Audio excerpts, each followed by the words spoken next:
benvenuti a Radar, all'edizione di Padova, e colgo subito l'occasione per ringraziare la sede Confartigianato Padova per averci accolto e il presidente e nostro collega Nicola Bruno per questa opportunità. Ecco, come sapete, Radar è una serie di convegni organizzati dalla Confederazione regionale apposta sulla tematica dell'intelligenza artificiale che tanto interessa e preoccupa la categoria. Ormai siamo al terzo appuntamento, abbiamo capito che non dobbiamo avere paura dell'intelligenza artificiale, ma anzi è un mondo tutto da scoprire e che ci svela man mano un sacco di opportunità.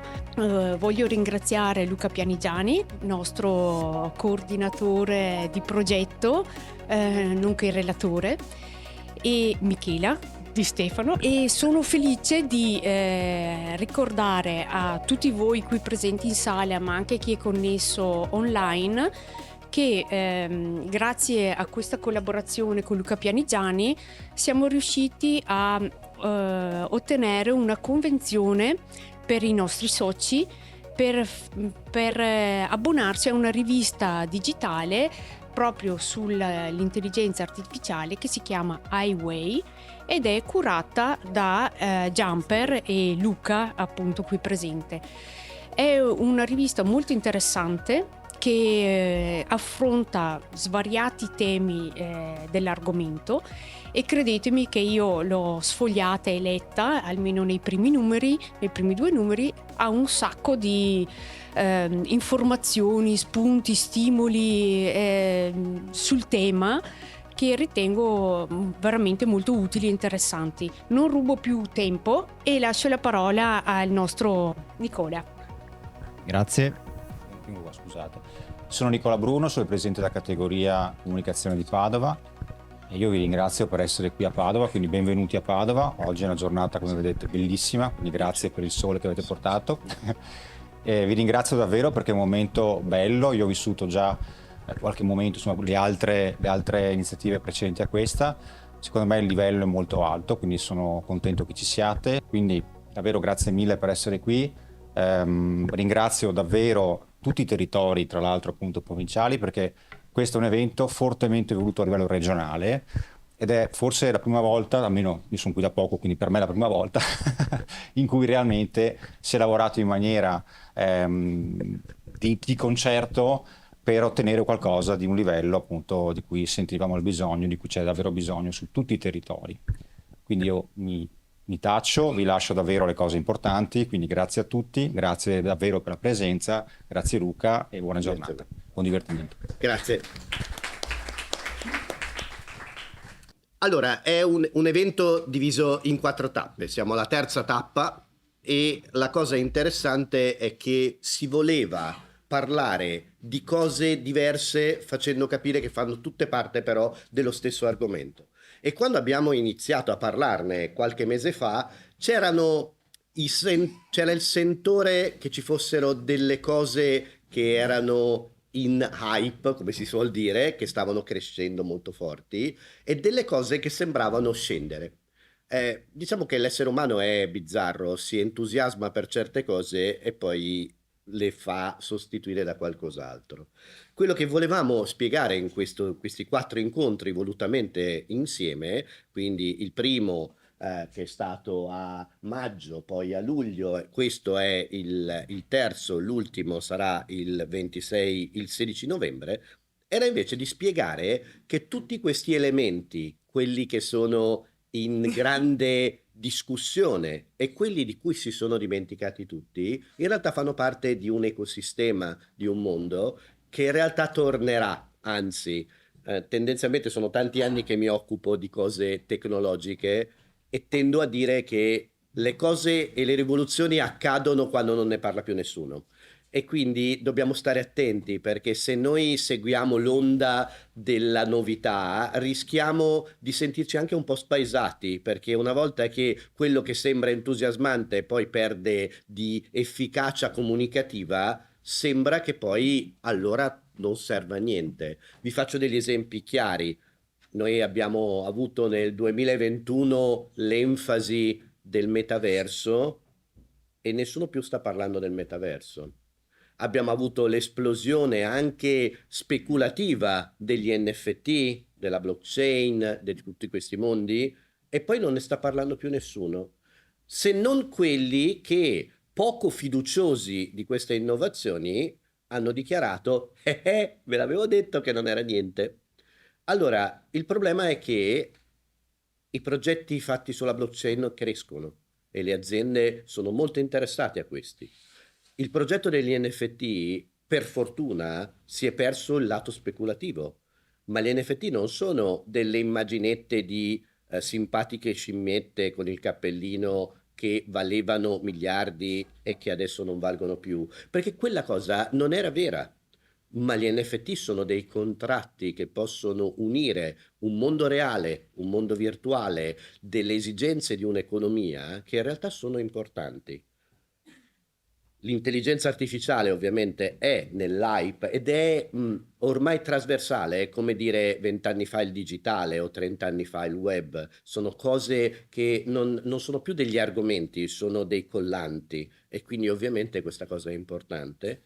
E poi ci sono tanti altri tasselli, quindi immagino voi siate tutti imprenditori o comunque che abbiate delle aziende, delle agenzie, delle strutture o di comunicazione o comunque aziendali. Bene, quello che si voleva dire attraverso questo percorso è che il digitale, quello vero, è arrivato. Qualcuno di voi ha qualche capello bianco, quindi più o meno, come dire, ha vissuto qualcosa. Ecco, abbiamo vissuto la trasformazione tra l'analogico e il digitale. Tra l'altro quelli che sono molto giovani in questo momento stanno vivendo quasi un tentativo di recupero dell'analogico perché è affascinante, quindi evviva il vinile, evviva la fotografia l'analogica, no, non è la fotografia analogica, è l'analogica, possibilmente senza neanche l'analogica, cioè, okay, così, e in realtà perché lo trovano affascinante rispetto a un mondo digitale che conoscono bene. Ecco, il digitale, quello che abbiamo vissuto noi 20 anni, 30 anni fa, era il primo step. E questo invece è uno step molto più profondo perché va a intaccare, invadere e inserirsi all'interno delle cose che noi reputiamo siano le cose, quelle vere, quelle fondamentali, quelle umane, quelle che contano, quella dove i soldi sono i soldi, quelli veri. Ecco, tutte queste cose fanno capire che se non siamo pronti ad accettare qualcosa di complicato, ovvero che le sicurezze, il mattone, il ferro, l'oro potrebbero non essere i parametri per il futuro, e se noi pensiamo che l'essere umano è migliore e sempre vincitore, visto che le macchine non arriveranno mai a fare quello che può fare l'essere umano, ecco, rischiamo che forse prima o poi potremmo essere messi in discussione. Io passo molte ore davanti a dei giovani tanto giovani, insegno in università, quindi ho ragazzi che vanno dai 20 ai 26 anni e si occupano di comunicazione, vogliono diventare grafici, vogliono diventare fotografi, vogliono diventare illustratori, e io gli dico che loro sono la generazione più in pericolo perché sono quelli che per 3 anni, e adesso stanno uscendo, io li prendo al secondo e al terzo anno, poi al biennio di specializzazione, cioè sono quelli che hanno un carico di cose che hanno imparato e si stanno domandando se quello che hanno imparato adesso non gli serve più. E io glielo dico con amore e con affetto, gli dico no, continua a esserci un valore in quella cosa, però loro continuano ad avere paura. E io so perché hanno paura, ed è la paura che ho davvero molto grave. Non ce l'ho per voi che siete pronti magari a fare dei cambiamenti, ad accettare dei cambiamenti, però ce l'avete nella vostra professionalità, nella vostra esperienza, anche nella vostra forza sulle spalle. Il problema è che i giovani sono quelli che di solito poi entrano nel mondo del lavoro e cominciano a fare le cose piccoline, perché è giusto che sia così, devono imparare. Di solito finiscono con fare degli stage dove li fanno fare giustamente le cosine, quelle semplici, quelle dove possono anche fare pochi errori. E la mia paura è che questa cosa sarà la prima cosa che verrà sostituita dall'intelligenza artificiale. Perché le cose semplici, l'intelligenza artificiale le fa in modo molto semplice, molto chiaro, molto forte e molto economico, addirittura più economico rispetto agli stage che sono tendenzialmente, come dire, pagati pochino, ma è giusto anche questo, magari perché devono farsi le ossa. Ecco, l'alternativa è che questa cosa sia gratis. Questa cosa mi preoccupa perché io vedo, e magari lo vedete anche voi nelle vostre aziende, o magari avete dei rapporti, o i vostri figli, insomma. Ecco, noi dobbiamo riuscire a fargli capire che devono fare un gradino in più, perché sennò rischiano di avere un'ondata che gli arriva addosso e loro non sanno nemmeno come affrontarla.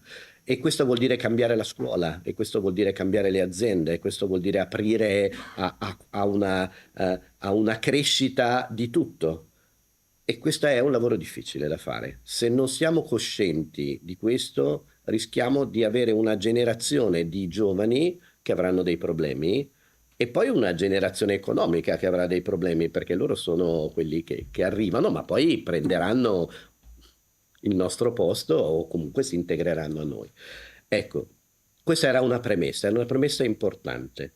Perché noi oggi parleremo, tra l'altro Michela, che è una grandissima professionista nel campo dell'informazione e della formazione, anche lei insegna, scenderà molto più nei dettagli pratici, quindi noi avremo una giornata che avrà, io dico sempre le cose stupide che dico io, le chiacchierate stupide, e poi ci sono le cose serie che dirà Michela. Però si parlerà tanto di intelligenza artificiale, anche se questo non è un appuntamento che parla di intelligenza artificiale, però c'è ed è inevitabile.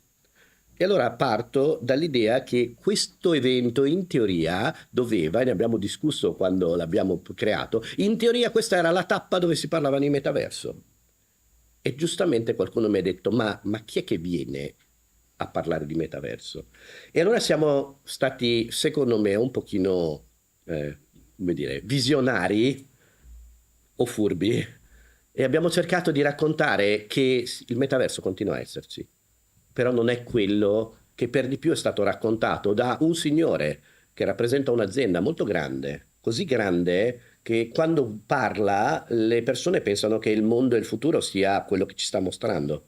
In realtà non è così. Questo signore si chiama Mark Zuckerberg e 2 anni fa ha fatto questo video, peraltro bruttissimo, dove lui è già, come dire, come se fosse un attore di Hollywood magari, non è neanche bellissimo lui, però si è creato la sua versione virtuale che era peggio della sua versione fisica, nel senso che lui già ha poca capacità proprio di empatia, lo guardi e sembra che sia un pezzo di vetro. Ecco, la sua versione virtuale era ancora peggio, quindi l'ha peggiorata come cosa.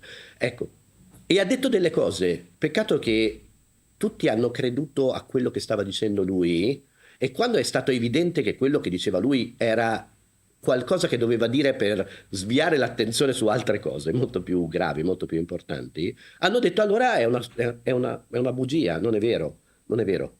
Il metaverso c'è, il problema è che non è quello che ha descritto questo signore e la sua azienda, però noi dobbiamo capirlo. E quello che sta attorno e starà attorno a noi ha a che fare con una visione molto più ampia, che è noi abbiamo una realtà che viviamo attorno a noi, e abbiamo una realtà che si sta costruendo non per fare i giochini, perché il metaverso raccontato da Zuckerberg è invece che incontrare gli amici al bar, l'incontro nel metaverso. E il sapore, io odio la birra, però posso capire che la birra sia una cosa deliziosa per tutti, meno che per me. Ecco, io se devo bere la birra, io berrò una Coca-Cola o qualcos'altro, credo che nel metaverso abbia un sapore meno piacevole rispetto a quello che possiamo definire. Poi siamo in Veneto, probabilmente una buona bottiglia di vino sarebbe ancora meglio. Però l'idea che si sta costruendo un mondo parallelo, e questo mondo parallelo serve a livello economico, a livello imprenditoriale, a livello creativo, questa cosa sta succedendo. E questa cosa è una Padova in 3D che noi dobbiamo conoscere e dobbiamo cercare di approfondire, perché gli aspetti che poi vedremo nella pratica insieme a Michela di qualcosa di presente da usare subito, da integrare subito, perché ci sono dei vantaggi incredibili a cominciare a lavorare con la comunicazione, con l'informazione, con tutto usando il 3D. La mia visione è un pochino più ampia e porta a dire che siamo in un'era di trasformazione e questa era verrà disegnata attraverso qualcosa che ci sta attorno. A dimostrazione di questo parto, e mi auguro molto, perché non ho fatto questo test, che ci sia un audio che funzioni, ma io sono sicurissimo che funzionerà benissimo, perché questa cosa ha bisogno di un audio. Ed è un video che presenta una cosa che è successa, hanno inaugurato qualche settimana fa a Las Vegas, dove tutto è grande, tutto è spettacolare, dove ci sono i fenicotteri altri 14 metri, ma questa cosa invece che essere alta, grande e larga è sferica. Ed è una cosa incredibile che vi faccio vedere perché è costata, mi sembra, 2 miliardi e mezzo di dollari ed è uno spazio a 360 gradi dove accadono cose. La prima cosa che è accaduta è stato un concerto di una piccola band irlandese di underground che si chiama U2 e questo è quello che si è visto. It's a science project in service to art, because sometimes it takes a grand madness to have the vision building a place that we've never experienced before. That's what it is. If you're a U2 fan, it's more than just going and hearing songs. It's an experience. It always has been. Climbing on stages, jumping in crowds, bringing the world and in fact at times outer space into the stadiums and embellishing what these songs mean to us as fans. So where do you go next? Into the sphere to launch the unknown. I don't know where live performance goes from here, but we're going to find out.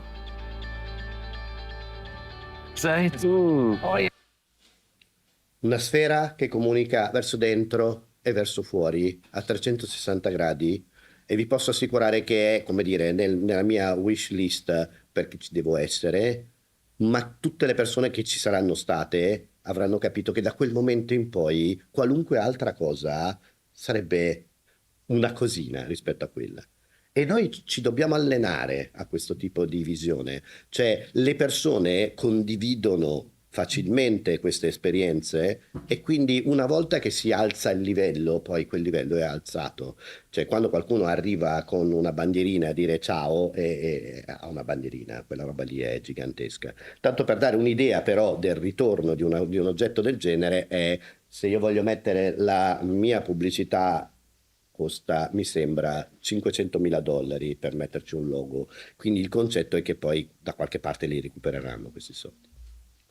Se parliamo quindi di innovazione, noi dobbiamo vederla a 360 gradi e dobbiamo accettare il fatto che in questo momento stanno succedendo un sacco di cose dal punto di vista della tecnologia. Molte le conosciamo, le abbiamo sentite, le abbiamo viste, alcune magari non le abbiamo viste e magari non sappiamo neanche che esistono e magari sembrerebbero non c'entrare niente. Io quando preparo delle presentazioni di questo tipo lo so, metto tanti ingredienti, alcuni di questi sembra che non c'entrino, poi i casi sono due, o io veramente non so come metterli e quindi li metto a caso per riempire le slide, oppure ne percepisco delle connessioni.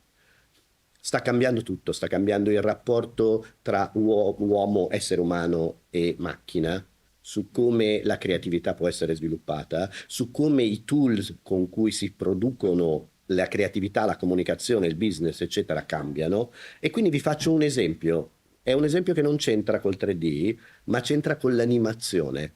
E il 3D vuol dire anche animazione, perché quando si fa una cosa che posso vedere da tutti i lati, poi mi viene naturale guardarla da tutti i lati. Ed è una tecnologia che nasce da un'aziendina piccola così, che ha rivoluzionato un mondo, che è un mondo molto artistico e molto creativo, che è il mondo dell'illustrazione. Sono partiti da un'app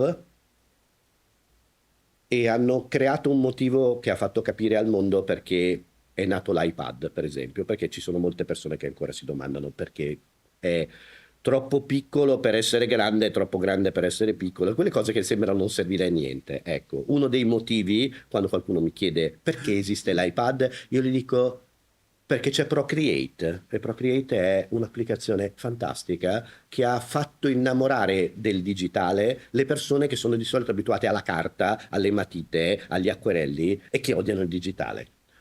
Ma questa cosa è successa qualche anno fa. Ecco, la stessa azienda presenterà, non ha presentato, sì, l'ha presentato, ma ufficialmente uscirà il 22 novembre, un'applicazione per fare animazioni con la stessa filosofia. Vi faccio vedere qualcosina, un minuto. To introduce you to our new Procreate product. Non so se qualcuno di voi fa This is the animazione. new Non l'ha age. mai fatto. This is the new fight. This is the new way to come face to face with the dark side. This is the new game. This is the new life. This is the new stage. The battle begins on the inside. Just when you think you've seen it all, this is only the beginning.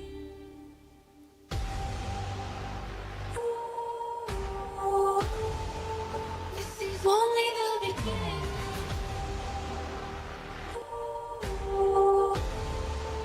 This is only the beginning.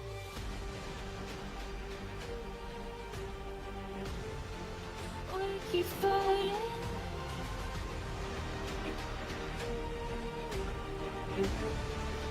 This is only the beginning.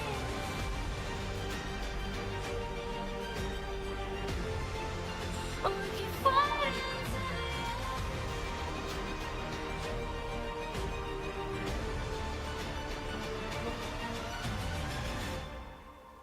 This is only the beginning. Perché dico che è particolare? Probabilmente pochi di voi magari lavorano sull'illustrazione, però ci sono 2 o 3 elementi imprenditoriali che possiamo mettere. Uno, io non conosco nessuno che faccia animazione che si può permettere di stare sotto un albero a creare qualcosa usando un oggetto, e quindi questa cosa apre un orizzonte anche proprio di struttura. Una seconda cosa è, non conosco nessun computer che costi anche 400 euro che permetta di fare animazioni. Terzo, non è detto che le persone che amano animare siano delle persone di natura tecnica, mentre invece gli strumenti che fino adesso sono dei software meravigliosi richiedono che prima passi 6 mesi a capire come aprire il documento. E questa cosa vuol dire che si aprono degli orizzonti, diventano più democratici, il che vuol dire che questo tipo di strumento diventerà sempre più utilizzabile e che diventerà sempre più affascinante e che avvicinerà delle realtà di comunicazione diversa.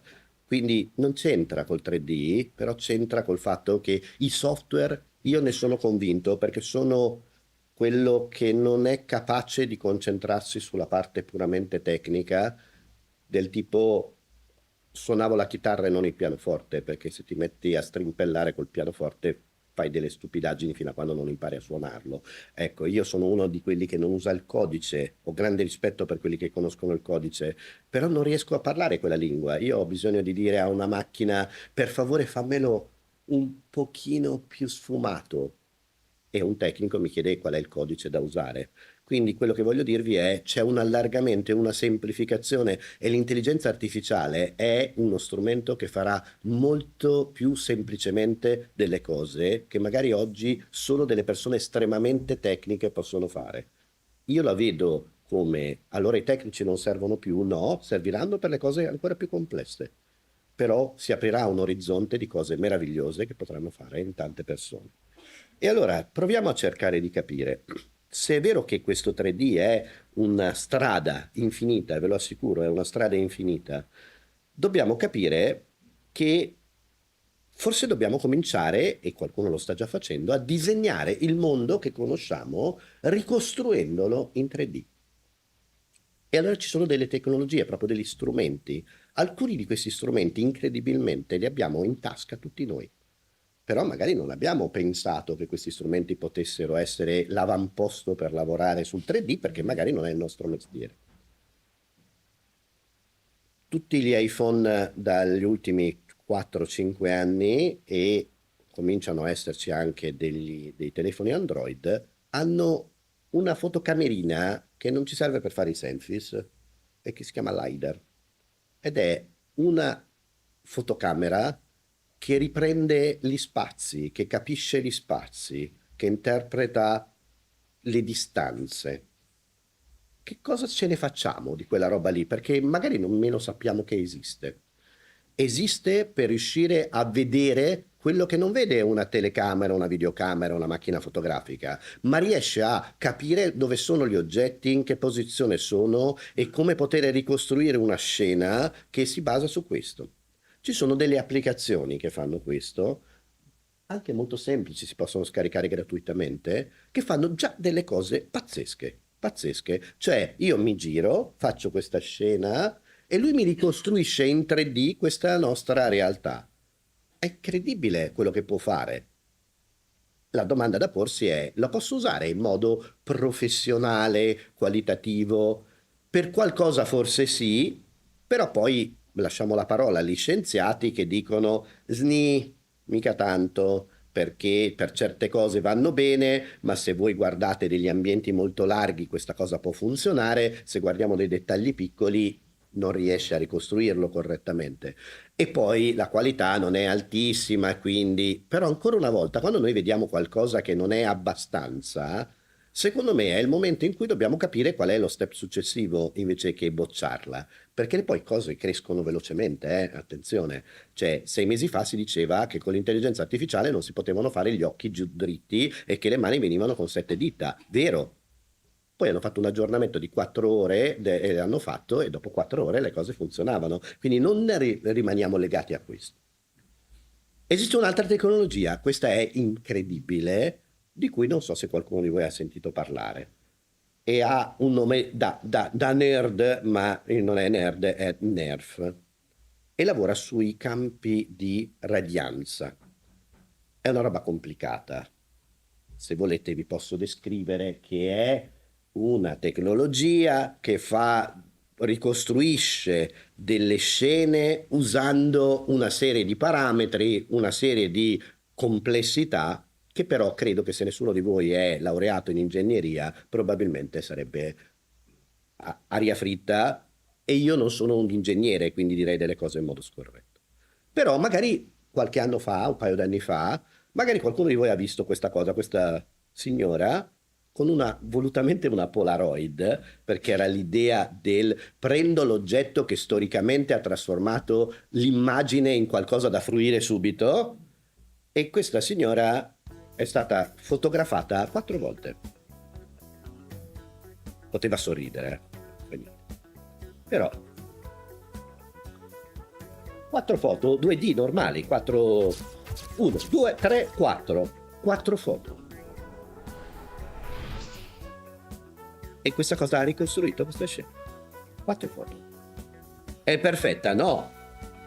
Perché non sorride? No, perché non è perfetta. Però fa capire una cosa: da 4 immagini è possibile, con della tecnologia, in questo caso non a caso c'è dietro Nvidia, che è, non so se lo sapete, ma è l'azienda che in questo momento sta crescendo di più in termini di fatturato al mondo.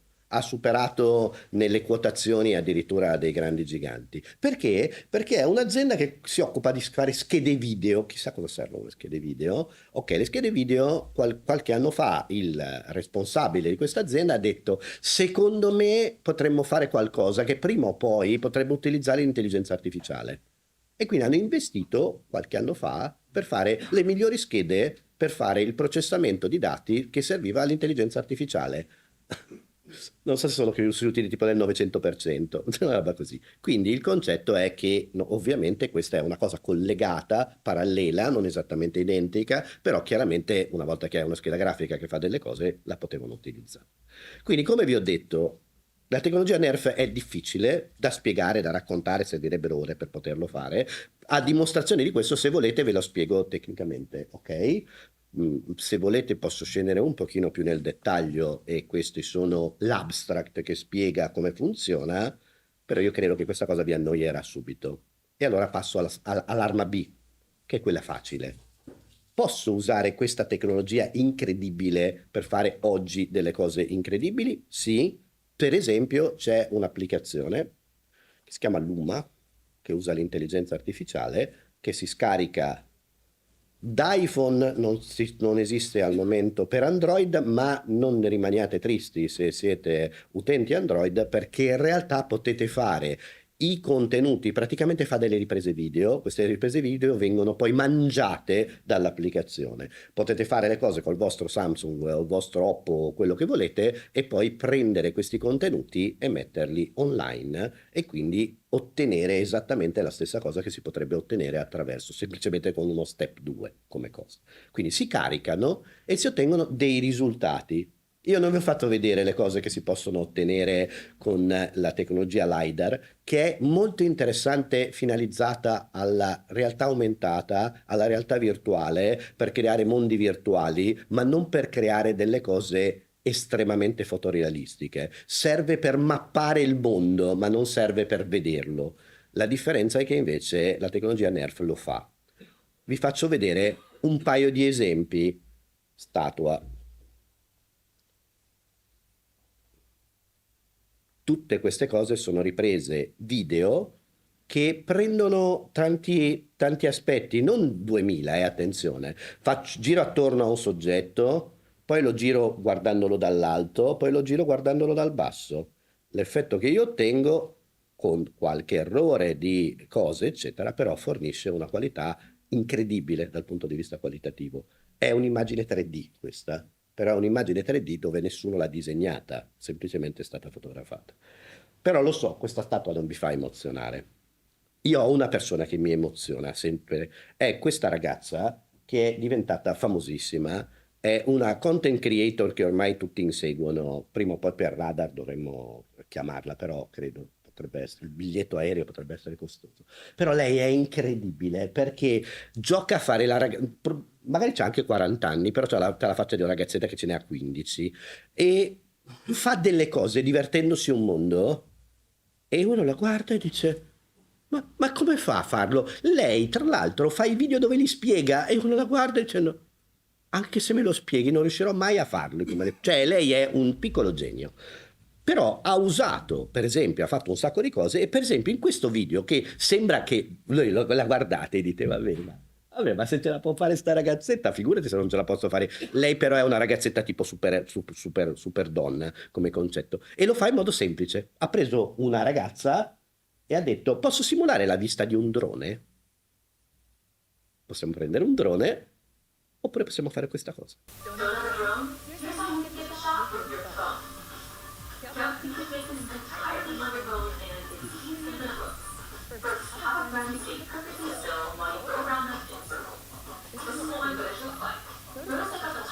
È disarmante, vero? Cioè sembra che lo fa come se giocasse.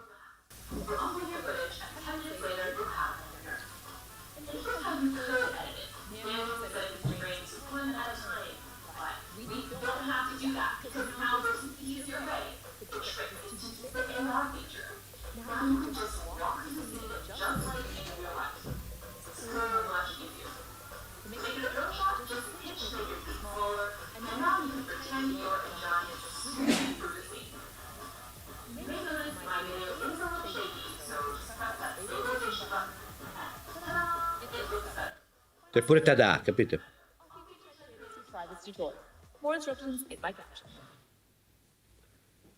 È la stessa tecnologia, capite che quando vedete la statua dite boh, poi guardate lei e dite oh mio Dio, va bene.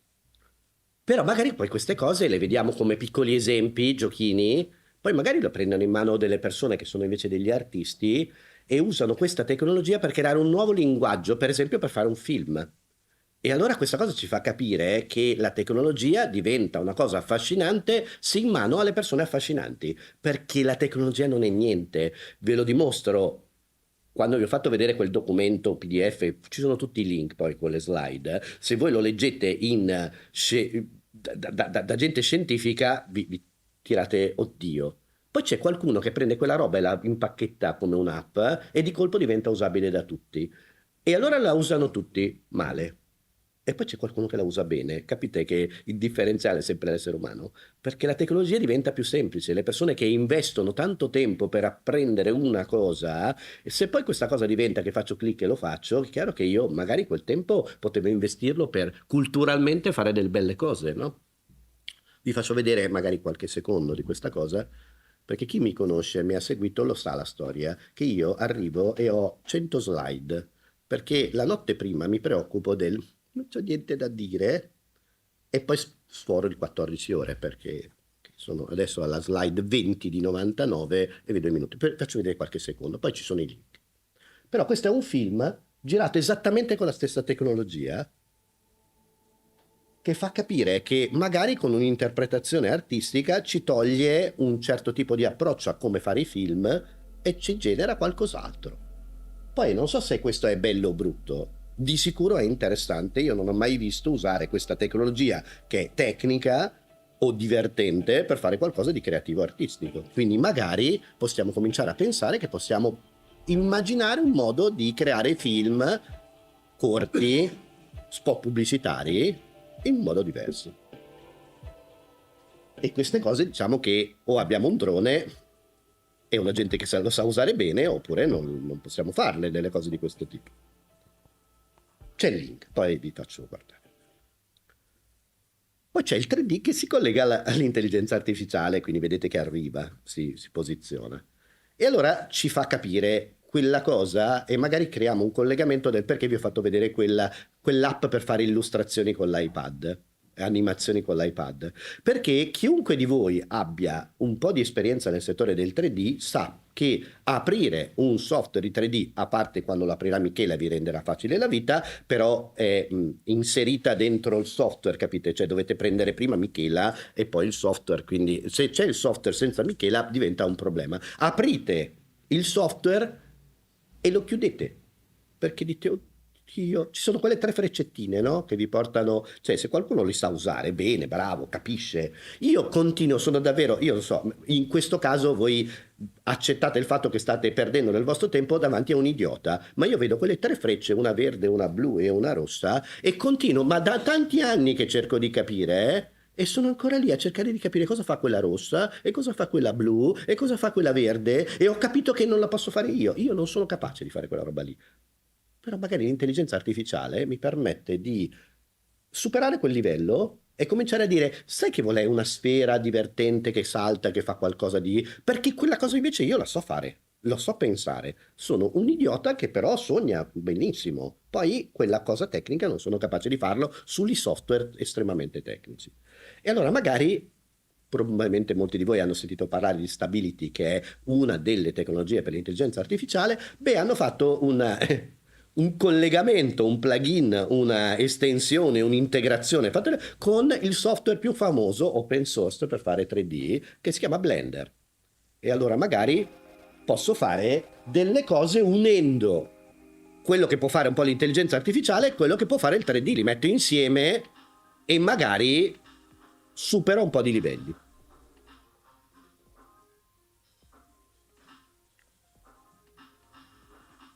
Quindi comincio a dirgli, perché non mi fai questa cosa?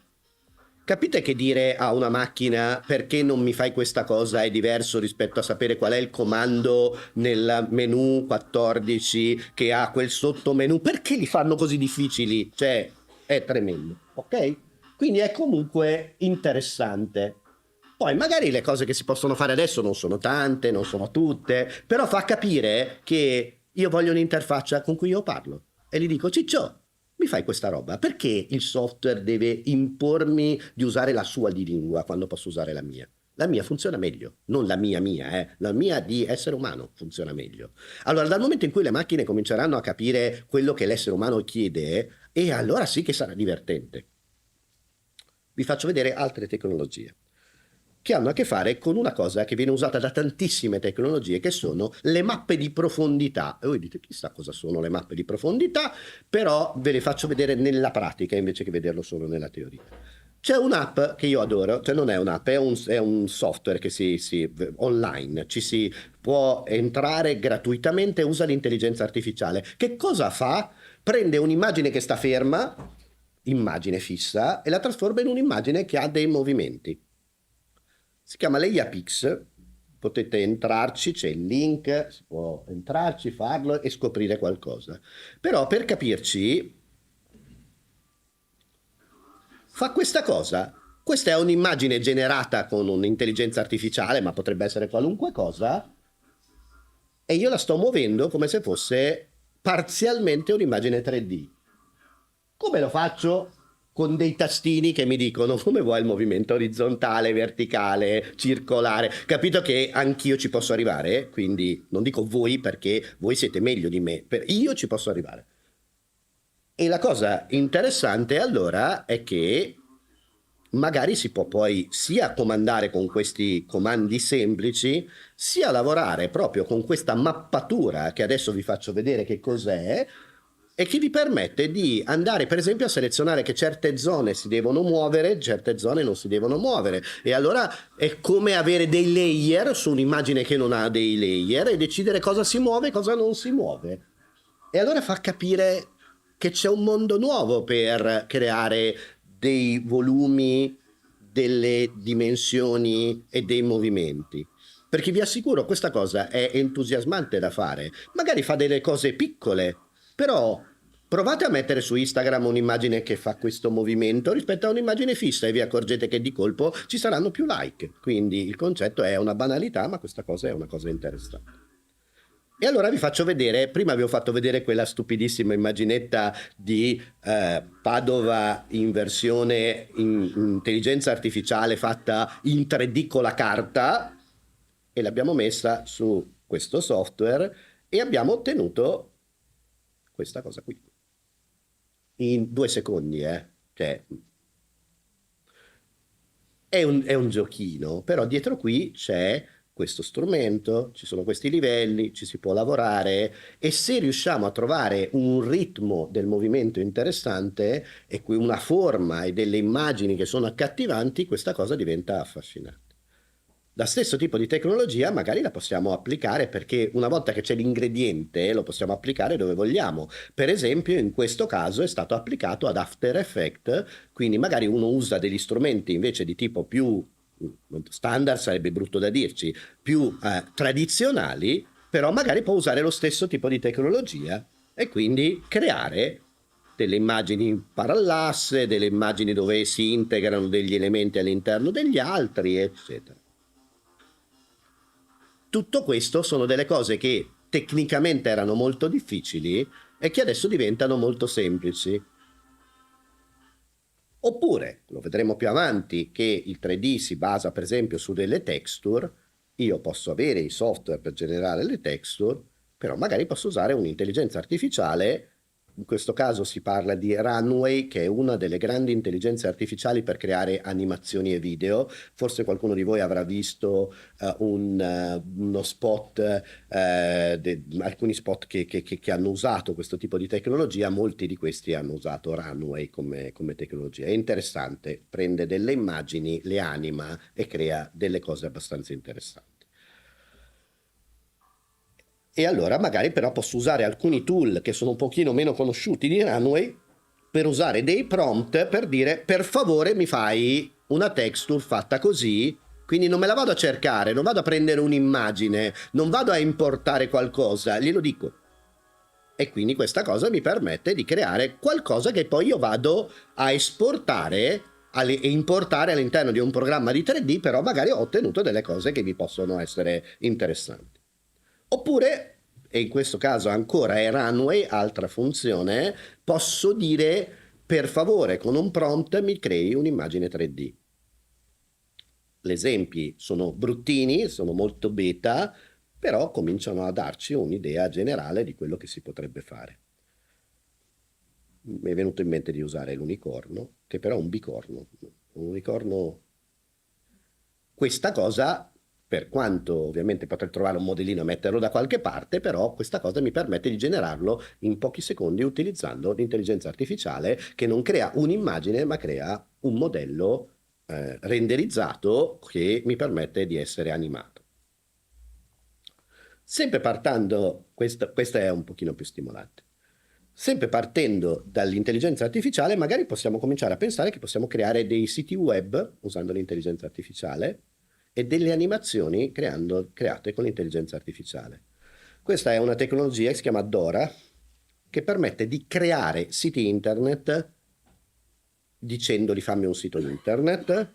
Chiaramente quando vedete che le cose sono troppo semplici è probabile che ci siano dei limiti, chiaro che ci sono.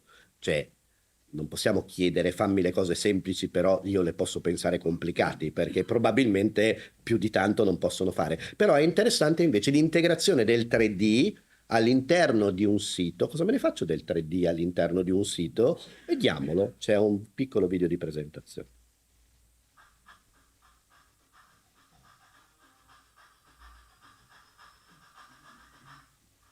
Quindi uso un prompt e gli dico voglio un sito di...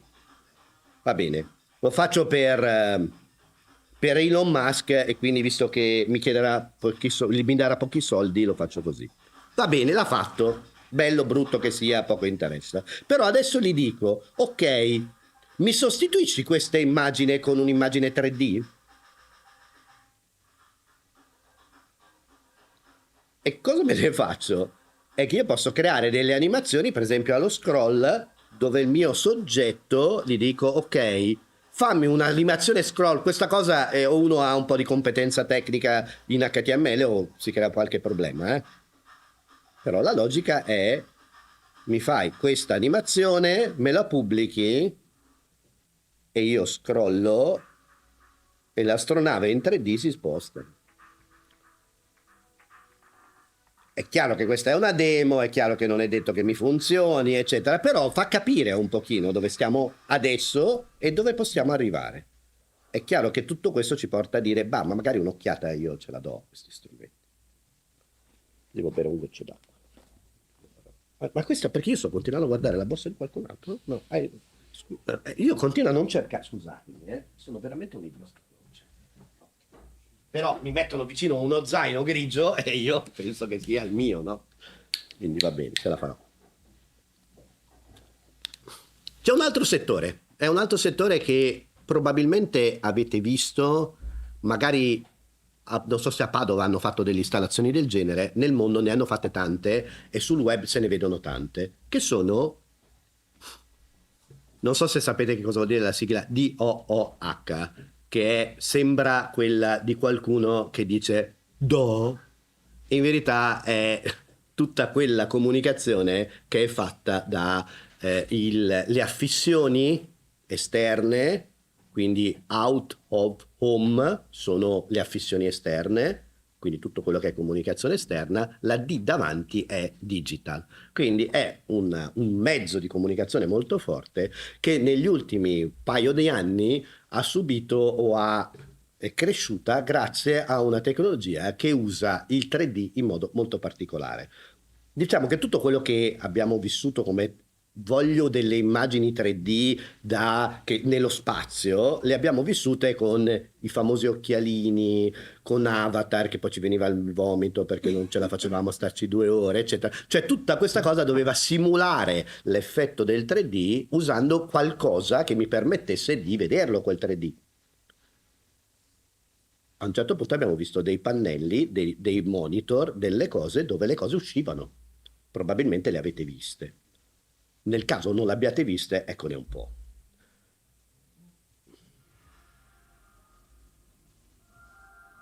E questa cosa non è occhialini, cioè questo sei in mezzo alla strada e vedi che ti arriva addosso qualcosa.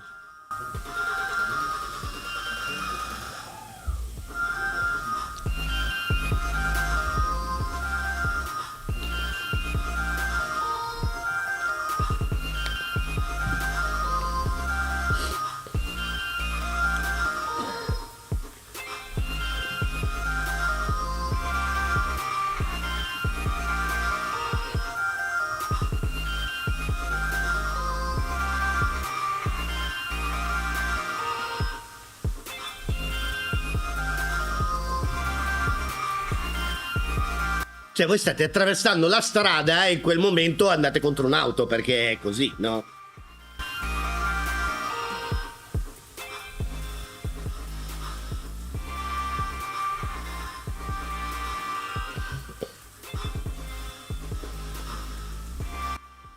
Ve ne faccio vedere qualcun altro. Questo, per capirci, è un'illusione ottica. Non è vero che escono, non è possibile che escano. C'è una ripresa anamorfica che streccia e genera una serie di elementi che deformano e quindi creano delle prospettive totalmente diverse. Se vi accorgete ci sono sempre due lati, non c'è un lato solo, e c'è una costruzione. Ve le faccio vedere, poi vi spiego un paio di dettagli. Però potete capire perché chi fa comunicazione in questo momento impazzisce per una cosa del genere. Costa tanto, sì, però poi si fermano le persone per strada e stanno lì 2 ore a guardarlo.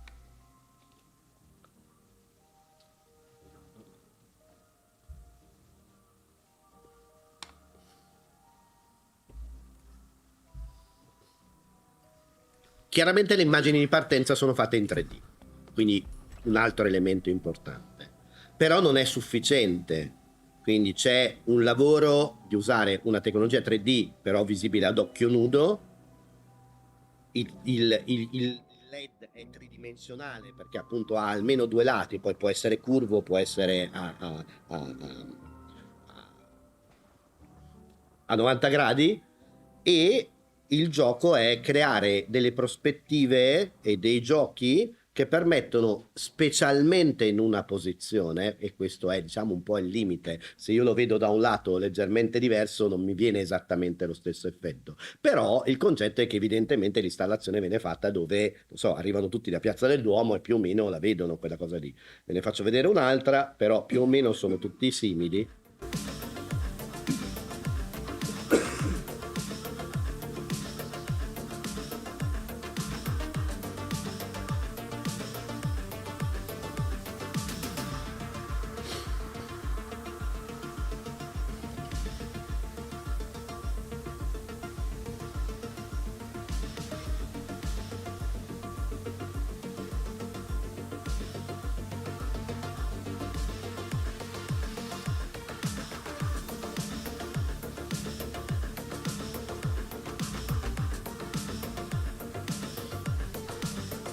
Ok, se andate su YouTube e mettete 3D wall, qualcosa del genere, ne trovate 100.000. Quindi questi cartelli anamorfici con le prospettive, che sono delle prospettive forzate, vengono disegnati, ovviamente prima progettati e poi realizzati, e poi tendenzialmente le strutture che lavorano in questo caso hanno un problema, che prima di avere il cliente che dice ok si stampi, vorrebbero vederlo. Il problema è che non te lo posso far vedere e poi dici ma magari lo cambiamo. Questa è un'ottima cosa per chi ha un cliente. Avete presente quei clienti che quando vi dicono sì, però non è sì, è quasi sì, non è esattamente sì, e poi vi chiedono 428 revisioni? Ecco, il problema è che quando fai questa installazione non è che puoi dire la spostiamo, però come si lavora? Si lavora con dei caschi di realtà virtuale per simulare quello che è l'effetto, perché ovviamente va visto prima che la cosa venga realizzata. Quindi è comunque ovviamente un percorso complesso, interessante, eccetera. Ok, ho iniziato, non ho finito, cioè, siamo a metà, sappiatelo. Ho iniziato con uno spettacolo, però, lo spettacolo degli U2 all'interno della Sphere D. Però gli spettacoli sono una delle grandi armi con cui si fa sperimentazione e che ci dà l'idea poi di quello che possiamo. È un po' come nella moda, l'alta moda e il pret-à-porter, no? L'alta moda uno lo guarda e dice ma chi mai si metterà un vestito del genere? Poi in realtà si scopre che dopo 2 anni quella sperimentazione diventa qualcosa che poi mi trovo nel vestitino che compro e che uso tutti i giorni per andare al lavoro o a scuola.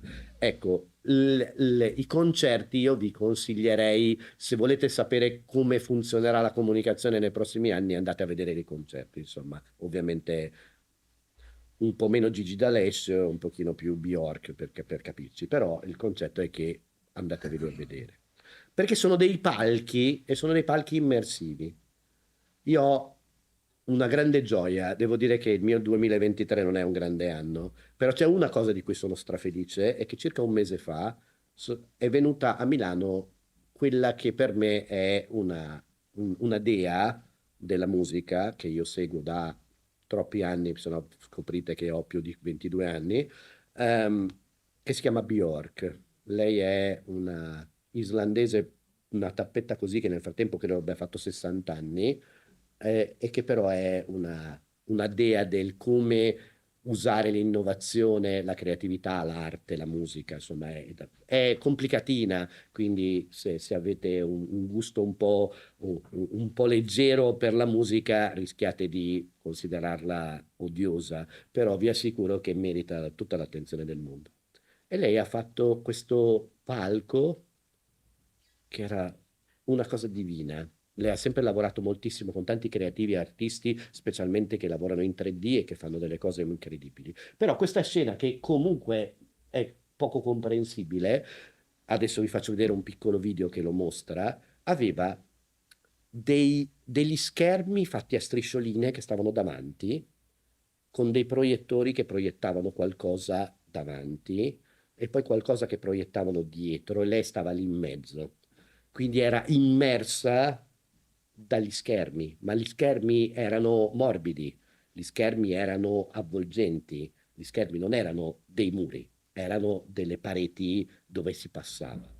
Adesso vi faccio vedere un pezzettino di questo video che non rappresenta nemmeno il 2% di quello che era l'effetto, però per fortuna almeno è una ripresa decente, perché sennò erano tutti con lo smartphone e non si capiva.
Non si vede niente, però forse se avete un po' di creatività potete intuire quello che poteva essere. E poi ci sono altri strumenti che mi accorgo che pochissimi creativi conoscono, perché usano dei linguaggi completamente diversi e che fanno delle cose incredibili. In questo caso ho solo delle immagini fisse, però sono degli strumenti come il più famoso si chiama Touch Designer, e che è una via di mezzo tra una cosa scientifica e una cosa creativa. Cioè sostanzialmente non si fanno dei disegni, non si importano delle immagini, ma si creano delle cose che si muovono, facendo in modo che questo movimento possa poi andare a ritmo, essere random, quindi ogni volta essere diverso, essere avvolgente, essere diviso su tanti proiettori e su tanti schermi, quindi creare qualcosa di interattivo. È uno strumento usato tantissimo nel campo dei concerti, ma anche delle installazioni. È uno strumento molto complesso da usare, ma affascinante dal punto di vista delle potenzialità. Però quando ho iniziato, questo è il tour del... Ho aggiunto avvolgente. Però- Essere diviso su tanti proiettori e tanti schermi, quindi creare qualcosa di interattivo, è uno strumento usato tantissimo nel campo dei concerti, ma anche delle installazioni. È uno strumento molto complesso da usare ma affascinante. Come vedete, l'intelligenza artificiale talvolta è molto stupida, ma ci permette di dire anche un'altra cosa. Fino a un anno fa pensavamo che Siri, Alexa fossero intelligenze artificiali. È bastato un quarto d'ora per capire quanto erano stupide. La cosa più intelligente l'ha fatta Microsoft, che, arrivata un pochino più tardi con il suo Cortana, ha deciso che l'ha ucciso prima, cioè appena è uscita ChatGPT ha detto ok, finita, abbiamo scherzato. Credo che Apple dovrebbe fare la stessa cosa. Ma all'inizio di questa chiacchierata vi dicevo, forse dobbiamo pensare che sta nascendo un mondo parallelo al nostro. Noi non ce ne accorgiamo, però lo stanno disegnando, lo stanno costruendo e ci servirà un sacco di cose. E per fare questo serve mappare la realtà. Quindi esistono un sacco di tecnologie, un sacco di piattaforme, un sacco di sistemi che in questo momento, mentre noi stiamo qui a chiacchierare, stanno duplicando la realtà di tutto, con una resa che però non è una resa 3D alla Zuckerberg, è fotografica, è video, ha esattamente la stessa qualità di quello che noi vediamo. E allora quando cominceremo a capire che questo mondo che stanno costruendo e che noi non stiamo vedendo, ma prima o poi ci apriranno una porta e noi ci entreremo, ci accorgeremo che siamo in un mondo parallelo, Matrix ce lo insegnerà, che in realtà ha le stesse percezioni, la stessa empatia forse, chi lo sa, dovremmo vederlo, di quello che è il mondo reale. E allora non ci sentiremo degli stupidotti. Tra l'altro avete visto che il metaverso di Zuckerberg non ha le gambe, no? Quindi noi facciamo tutto questo e poi andiamo in giro come degli omini senza gambe e tu dici, ma c'ero così tanto affezionato io alle gambe, mi sarebbero piaciute. Quindi ci sono magari aziende del settore fotografico che stanno cercando di entrare in questo mondo e che magari si stanno inventando delle cose. Questo è un esempio di Canon che ha proposto una macchina scusatemi, un obiettivo che però è divertente perché funziona solo su una macchina fotografica e casualmente è la macchina fotografica top di gamma e tu dici ma l'attacco è lo stesso, perché non la posso mettere su una macchina che costa 500 euro invece che 3000? Questo lo chiederò settimana prossima, sono da loro, quindi gli chiederò qual è il trucco. Però la cosa interessante è che per esempio loro hanno ipotizzato, chissà se hanno ragione, non lo so, che forse il 360 è meno interessante del 180. Nel senso che quando uno vede una scena, in realtà dietro di solito c'è quello che mangia le patatine. Cioè, non è detto che dietro ci sia qualcosa di interessante. Quindi ci sono tanti campi applicativi dove magari il poter lavorare qua attorno è già una cosa sufficiente. Perché lo fanno? Ma è molto chiaro. Quando noi vediamo che ci sono i sistemi che possono fare le riprese a 360 gradi e vediamo che lavorano a 6K, 8K, e noi diciamo, oh, ma che alta risoluzione.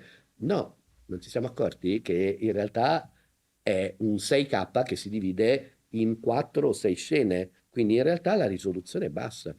Per riuscire a fare quella cosa servirebbe una quantità di pixel incredibile, un processore incredibile, un sistema incredibile. Quindi ci arriveremo, sì, però il problema è che oggi abbiamo un problema. Quindi magari usare tutta la risoluzione possibile solo, tra virgolette, su 180 gradi, magari mi permette di avere una percezione visiva molto più vicina alla realtà, perché è quello il gioco. Fare in modo che le persone percepiscano il virtuale non come un videogame, ma come una realtà alternativa. Per fare quello, noi abbiamo un problema, lo vedremo anche tecnicamente, che non so quanto avete approfondito la questione delle risoluzioni degli schermi, però se vi accorgete, più gli oggetti sono piccoli, più di solito hanno maggiore risoluzione. Per quale motivo? Perché li guardiamo da vicino. Quindi uno smartphone ha una risoluzione superiore rispetto a un computer, chiaramente. Ma quando io avrò uno schermo che ha questa distanza, capite che la risoluzione lo schermo è molto piccolo, ma ha una risoluzione pazzesca. Perché se io non ho una risoluzione che a quella distanza non mi elimina i pixel e mi fa vedere la realtà, io la vedo come un giochino che non mi permette di percepire la realtà. Quindi abbiamo un problema di risoluzione e di qualità degli schermi, lo vedremo più avanti. Questa mappatura avviene attraverso dei sistemi, in parte ve l'ho fatto vedere con il LiDAR, in parte ve l'ho fatto vedere con il NERF, in parte magari c'è qualcosa di più che ci sono degli scanner 3D, sono diversi anni che ci sono sistemi di scanner 3D, però il concetto è che stanno diventando degli oggetti estremamente comuni e a costi totalmente abbordabili. Questo è un esempio di uno scanner 3D che costa 400 euro per capirci, quindi chi ha lavorato in questo campo sa bene che invece è una tecnologia che costa un sacco di soldi. E Questa cosa poi ci porta a un altro elemento che io volutamente non ho approfondito perché sennò facevamo notte. Però questi sistemi che cosa fanno? Non è un caso che l'azienda che fa questo, ce ne sono diversi, poi in realtà il suo business non è fare questo, è vendere stampanti 3D. Perché è chiaro che una volta che io ho delle immagini che posso generare ad altissima qualità, estremamente fedeli su qualcosa, quella cosa diventa uno strumento che mi genera un file, quel file io lo posso stampare in 3D e creare un'altra attività imprenditoriale per generare delle cose che il mercato può comprare magari, ma che 1 milione di persone non possono comprare, quindi non ha senso di farlo con una matrice che poi me ne fa 1 milione di copie. La personalizzazione è una delle attività che darà maggiore ritorno in termini economici a tantissime aziende. Non una cosa per 1 milione di persone, ma 1 milione di cose per una cosa scusatemi, 1 milione di cose per ogni persona. Quindi questa cosa è interessante perché il software, il digitale, l'innovazione, la stampa che mi permette di fare, come è stata la stampa digitale, posso stampare una copia, posso stampare 100 copie, se devo stamparne 1000 ogni volta che devo fare una cosa, chiaramente ci sono un sacco di attività che io non posso sviluppare.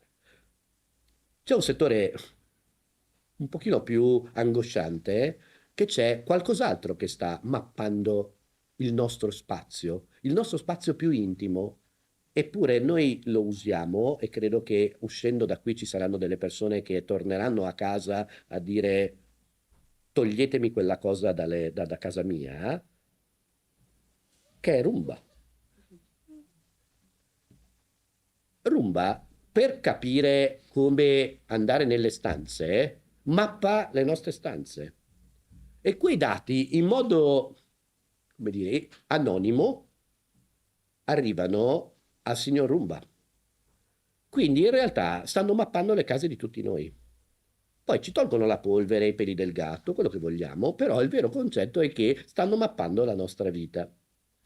Facciamo un livello un pochino più ampio e magari sappiamo che esistono delle tecnologie che permettono di mappare delle intere zone. Pensate alla piazza qui dove ci siamo persi, se non veniva Christian a salvarci non ci muovevamo più.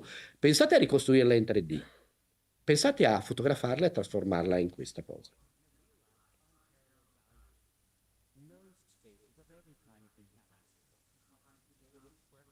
And 3D data points, resulting in the Creando largest dei nodi, i nodi mi possono portare da qualche parte, la qualità è questa, il tempo di reazione è questo, quindi ci sono sistemi, in questo caso si chiama Matterport, è un sistema fotografico che però acquisisce le immagini e le modella all'interno di uno scenario 3D e quindi permette poi l'interazione 3D. Qui, questo non è un video, questo io mi muovo nella stanza come voglio. Allora, vedete che queste cose assomigliano a una realtà alternativa molto diversa rispetto a quella che ci è stata raccontata nel metaverso e cominciamo a pensare, boh, chissà cosa possiamo farcene, magari non lo sappiamo ancora, però queste cose nel frattempo che noi ci pensiamo, loro stanno mappando tutto il mondo.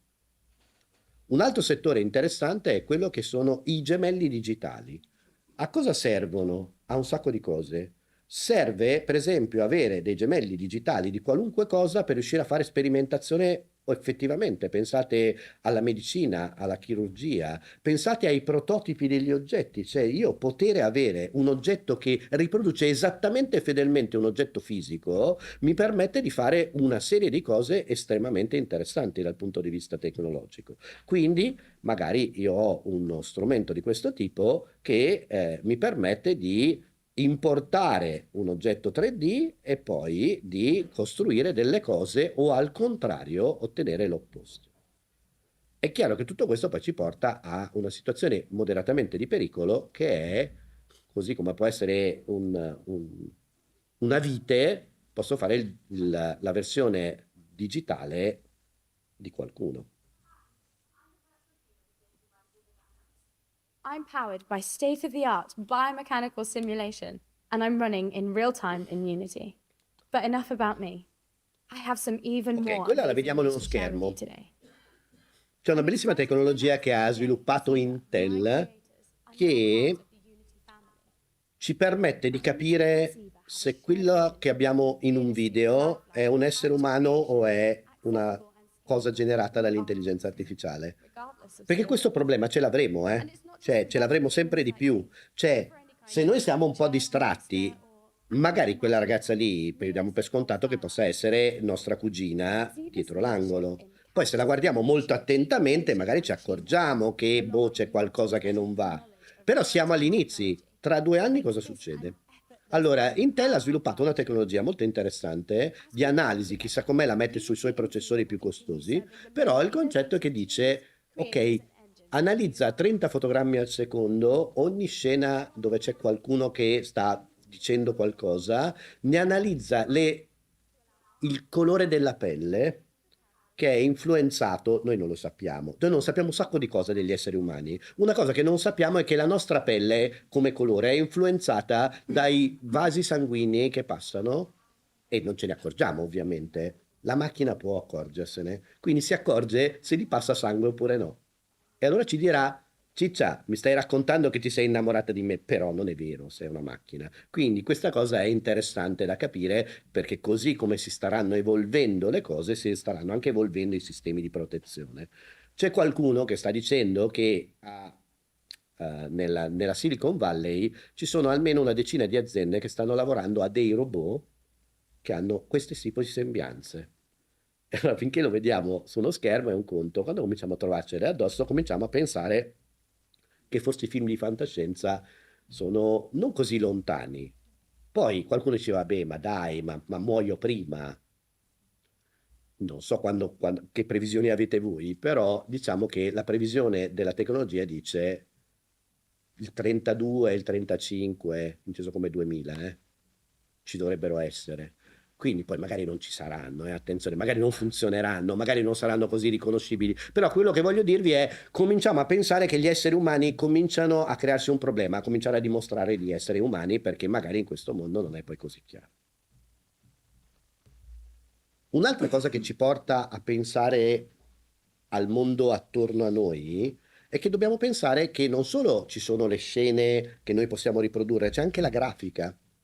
E non siamo molto abituati a pensare a una grafica che si sviluppa a 360 gradi, però è interessante. Probabilmente le persone che cominceranno a lavorare su questi campi proveranno a trovare magari dei linguaggi che, laddove gli strumenti di immersione diventeranno sempre più ampi, magari troveranno un modo per comunicare in modo interessante. Ancora una volta la musica a volte fa da precursore in questi campi. So che vi sto appesantendo, però poi cerco di chiudere.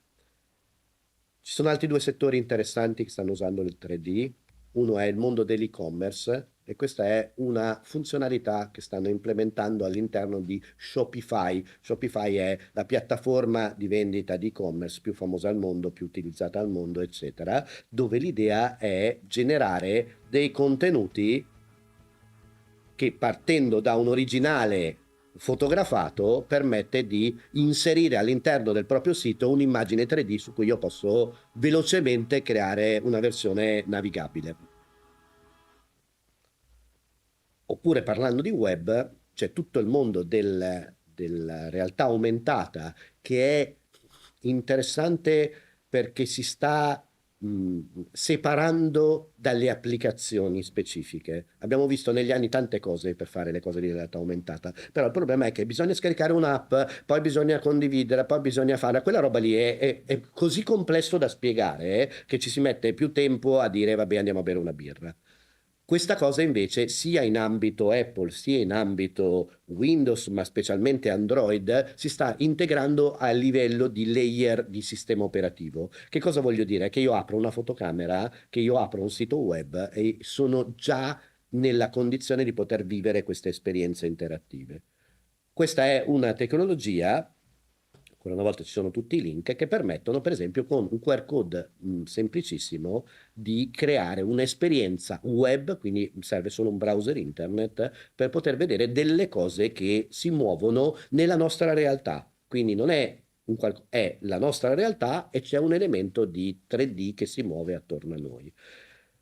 non so se avete voglia di scaricare questa cosa, ma tanto è un brutto oggettino, quindi direi che potete evitarvelo, però ve lo faccio vedere in movimento. Questo è un dinosauretto che io ho acquisito e che quella è la mia tastiera e io sto facendo qualcosa del... ok. Con una qualità che comunque è abbastanza impressionante. Meglio il dinosauretto della signorina, perché quando si fanno le persone umane non sono poi così evidenti, però questa cosa ci porta a capire che l'integrazione con delle cose reali, con delle cose virtuali, sta diventando semplice, fluida, senza avere bisogno di un percorso tecnologico dove io ce la faccio e gli altri non ce la facciano. Basta inquadrarlo e questa cosa succede. Dimmi. Stanno facendo le concessionarie con le automobili, ti piace l'automobile sulla strada. Certo. E ovviamente sono tutte cose che creano meccanismi per interagire con il pubblico, con quelli che vogliono comprare qualcosa, eccetera. È un servizio più che altro, perché questa cosa non è un'applicazione, perché se voi lo fate, io non so qual è il telefono che voi usate, andate lì e si aprirà il web, sì, se leggete questo QR code con la fotocamera, esattamente come un QR code normalissimo, questa cosa vi porterà su, se siete su un iPhone, su Safari, altrimenti su Chrome, e i layer di Chrome e di iOS vi permetteranno in teoria di visualizzare questo elemento, voi cliccate, lo posizionate sul tavolo e a quel punto nasce, succede. Quindi è comunque molto trasparente come elemento. Cioè noi dobbiamo eliminare le frizioni, perché possiamo avere gli appassionati di vi funziona? Cioè è questa la cosa. Se noi dobbiamo lavorare con le persone super esperte, quelle che hanno il telefono di ultima generazione, quelli che hanno capito che cos'è quella roba lì, cioè vi ricordate quando si mandava un PDF, bisognava spiegare che devi scaricare Acrobat Reader e poi fare questa cosa, cioè quella roba lì, c'era una spatafiata così e le persone dicevano: ma scusa, ma non mi puoi mandare un fax? E no, i fax non te li mando, ti mando un PDF. La stessa cosa ha a che fare con, se io devo scaricare l'app e fare questo e poi fare quest'altro e poi condivido, ma chissà se la mia versione no, devo aggiornarla, non lo faccio. Quindi il concetto è che sta diventando invece qualcosa che è dentro il sistema operativo. C'è un piccolo problema da risolvere, che è la battaglia tra il mondo Android e il mondo iOS per guadagnare la forza dal punto di vista della supremazia sulla R, e questo però saranno grandi problemi loro, però questo io l'ho provato sull'iPhone, funziona perfettamente, ma se qualcuno ha un Android credo che funzioni allo stesso modo. Mi confermate? Grazie. Però poi vi lascio le slide, vi lascio divertire. Perché arriviamo all'ultimo pezzo di questa cosa, che è il più importante di tutti, ed è quello che è stato compreso meno da tutti. Ed è una tecnologia che è la trasformazione del nostro oggetto più utilizzato, che noi possiamo dire che è lo smartphone, ma se accettiamo il fatto che lo smartphone sia un computer, perché di fatto lo è ok, questo è il futuro del computer. Ed è quello che è definito il computer spaziale. In inglese mi viene terribile, spatial computing, cioè, se non si capisce sono gli spätzle, che sono quelli tipicamente, oppure però il computer spaziale.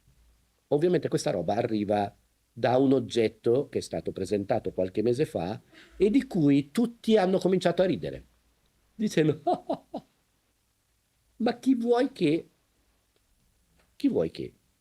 La prima persona che ha detto chi vuoi che prenderà mai, userà mai questa cosa è sempre stato Zuckerberg, che però a qualcuno si è ricordato che c'era un signore un po' grezzo, che però era il CEO della Microsoft, che si chiamava Steve Ballmer. Non so se ce l'avete presente. Io ho una cosa che vado a pelle, vedo le persone in faccia e capisco se una persona è intelligente o no. Ogni tanto si sbaglia, perché non so, se prendete Jeff Bezos, non so se avete presente quello che ha fondato cioè lui non c'ha la faccia intelligente, lui c'ha la faccia molto scema, però tutto si può dire meno che non sia un uomo geniale, no? Quindi ogni tanto si vede uno con la faccia stupida e invece intelligente. Ballmer aveva la faccia stupida e probabilmente non era intelligentissimo. Però sta di fatto che quando è uscito l'iPhone nel 2007, lui ha detto: che vuoi che comprerà mai un telefono del genere? Nel frattempo Dopo un paio d'anni, per cercare di sopperire a questa cosa, nel frattempo gli hanno detto: Steve, ma perché non ti piace tanto giocare a basket? Perché non vai a giocare a basket? Ti diamo una squadra, vai a giocare a basket, ti prego, perché l'hanno tolto da lì e finalmente è arrivato in Microsoft uno con la faccia intelligente, e non a caso la Microsoft negli ultimi 10 anni ha fatto delle cose molto intelligenti, ma veramente molto intelligenti, quindi è cambiata la faccia e si è salvata. Ok. Zuckerberg ha detto: chi vuoi che compri il Vision Pro? Lui che da anni, cioè, ha sborsato 2 miliardi di dollari per comprare Oculus, che il concetto è, cioè, capisco che si trova che ha una 500 ed è arrivata la Ferrari, però il concetto è che stanno andando tutti sulla stessa direzione, quindi, e non a caso adesso i progetti di Meta sono quelli di fare una specie di Vision Pro anche loro, quindi va bene, ok. Però perché dico che questa cosa è importante? Perché quasi nessuno ha capito che cos'era quella roba lì. Cioè, Meta ha investito, se non sbaglio, 100 miliardi di dollari per sviluppare il progetto del metaverso. Per ora non gli sono tornati indietro, ma neanche le noccioline. Apple ha investito, credo, decine, ma forse anche centinaia di miliardi per sviluppare il Vision Pro. Qual è però la differenza? La differenza è che quello è un prodotto, il Vision Pro, che sanno benissimo in Apple che non è un prodotto. È semplicemente una tecnologia che serve a creare l'ecosistema. Perché l'ecosistema che ha dietro il Vision Pro è qualcosa di pazzesco.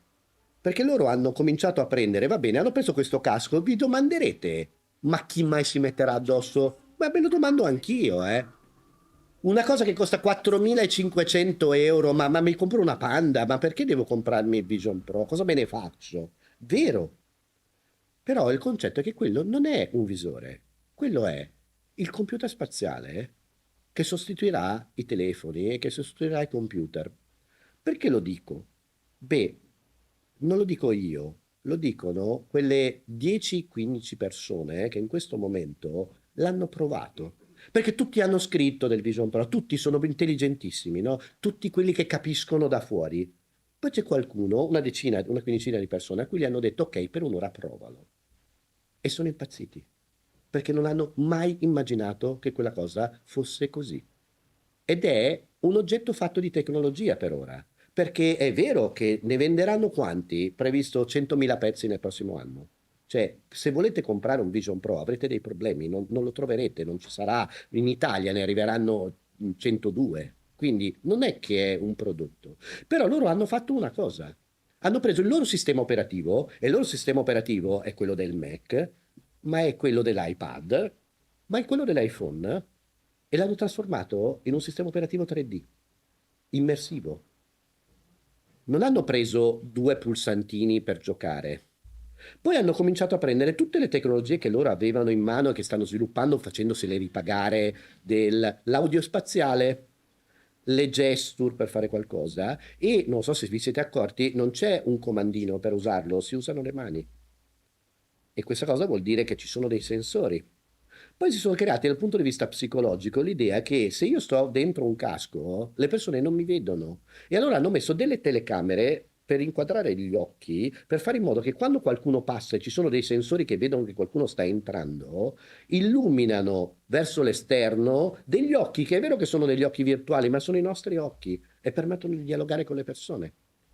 Un audio che non è un audio come metto le cuffie, è un audio che dirige l'audio verso le nostre orecchie, e quindi quelli che stanno lontani non lo sentono, ma mi permettono di sentire se qualcuno mi chiama. Allora, tutte queste cose qui fanno capire che è vero, è un oggetto del futuro. Si stima da qui a 5 anni. Sapete cosa bisogna fare in questi 5 anni? Cominciare a pensare a che cosa metterci dentro. Perché se l'aspettiamo che quella cosa diventi matura, arriveremo 5 anni troppo tardi. Potrebbe essere la fotografia, io provengo da lì, e mi viene da dire che domani mattina, pensando alla proiezione delle diapositive degli anni passati, magari mi viene voglia di pensare che questa immersione può essere interessante, specialmente per fare delle immagini larghissime, per esempio. Però magari per tornare al 3D io potrei fare delle immagini che poi mi danno la possibilità, un po' come il concerto di Bjork, di vivere immerso all'interno di cose belle che mi danno delle sensazioni. Credo che gli psicologi potranno usare bene questo tipo di strumento. E come vi dicevo, c'è un concetto di interfaccia che è tutta da inventare, e visto che è tutta da inventare, qualcuno la deve inventare. Gli altri lo seguiranno. E allora sapete qual è la differenza tra inventare, aprire un mercato e corrergli dietro? È un po' complicato.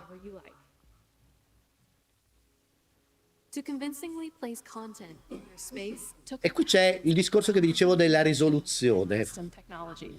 Perché costa 4.000 euro? Perché metà di quei soldi vanno nello schermo. E quegli schermi c'è una sola azienda al mondo che li sa fare, che è Sony tra l'altro, e che hanno deciso di avere una risoluzione di 23 milioni di pixel, il che vuol dire più di 4K per ogni occhio. Perché? Perché vogliono mostrarci la realtà, non vogliono mostrarci i giochini del videogioco. E questa cosa io non ho ancora avuto il piacere e l'onore, però capisco qualcosa di tecnologia e comincio a dire che quella cosa lì non sarà niente che ci assomigli in qualunque altra parte della tecnologia che abbiamo visto finora. Poi ho voluto approfondire proprio con le persone che questa cosa l'hanno vissuta concretamente e hanno detto delle cose che io ho usato al mio biennio. Io insegno tra i vari corsi a un biennio di user experience. Quindi loro dovevano capirla questa roba qui, e pur essendo molto dentro questo mondo non l'avevano capito e tutti erano lì un po' a scherzare. E allora gli ho tirato fuori un po' di dati, che sono i problemi delle connessioni, perché quando io ho così tanti dati, o questi dati arrivano senza lag in tempo reale, o io mi accorgo che è falso. Se qualcuno di voi si occupa di fotografia e ha visto negli ultimi anni l'ascesa delle fotocamere che si chiamano mirrorless, sono quelle non con lo specchio, che vedono attraverso uno schermo, si saranno accorti che se io mi sposto molto velocemente, la reazione di quello che vedo è leggermente più lenta rispetto a quella che io dovrei vedere nella realtà. Di quanto? Ma di 10 millisecondi. E tu dici, ma cosa vuoi che sia? No, perché il mio cervello individua questa cosa e loro stanno lavorando su delle soglie che devono essere queste. Che cosa vuol dire? Che per avere un'elaborazione di un'immagine in movimento che ha un lag massimo di 4 millisecondi significa che dietro quello ci deve essere una potenza mostruosa. E allora da dove sono partiti? Non sono qui a fare la pubblicità all'Apple, attenzione, sto cercando di farvi capire che dietro la tecnologia ci deve essere una visione. Loro da qualche anno fanno i loro processori e hanno fatto un processore per gestire una sola cosa che hanno messo, che è la gestione del tempo reale.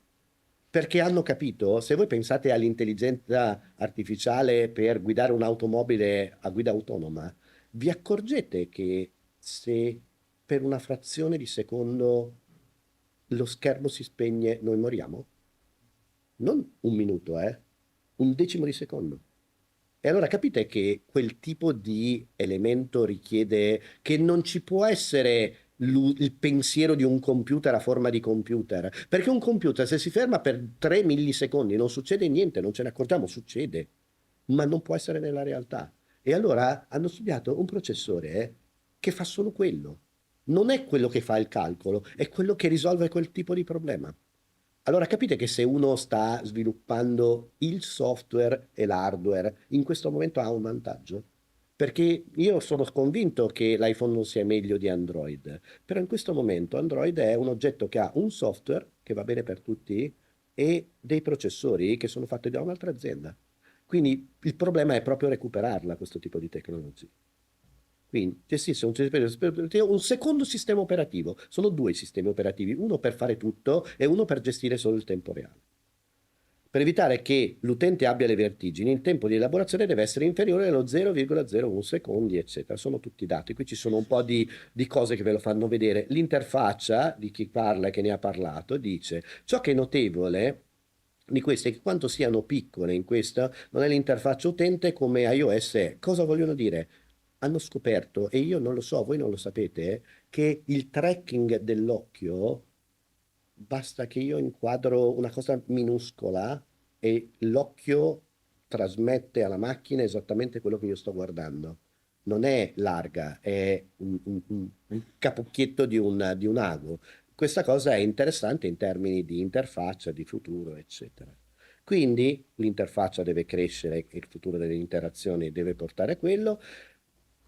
Il computer spaziale non è un nuovo tipo di informatica, piuttosto la prima vera informatica, suggerendo che questo potrebbe essere il modo con cui gli esseri umani dovrebbero sempre interagire con le informazioni digitali. Allora forse questo è presto. Però a volte quando si parla di futuro, forse domani è tardi. E allora di sicuro quello che è la fine di questa cosa, e poi ci andiamo a bere un caffè perché credo che ne abbiamo bisogno tutti, è che il 3D non è una tecnica che fa parte di tante cose, è quello con cui si sta disegnando un mondo parallelo all'interno del quale prima o poi saremo invitati, non è detto che ci entreremo, magari andremo a vivere in campagna, magari saremo felici di tutto questo, però il concetto è che nel frattempo lo stanno costruendo questo mondo e no, non sarà un mondo da videogioco, ma sarà un mondo che assomiglierà a quello che noi conosciamo.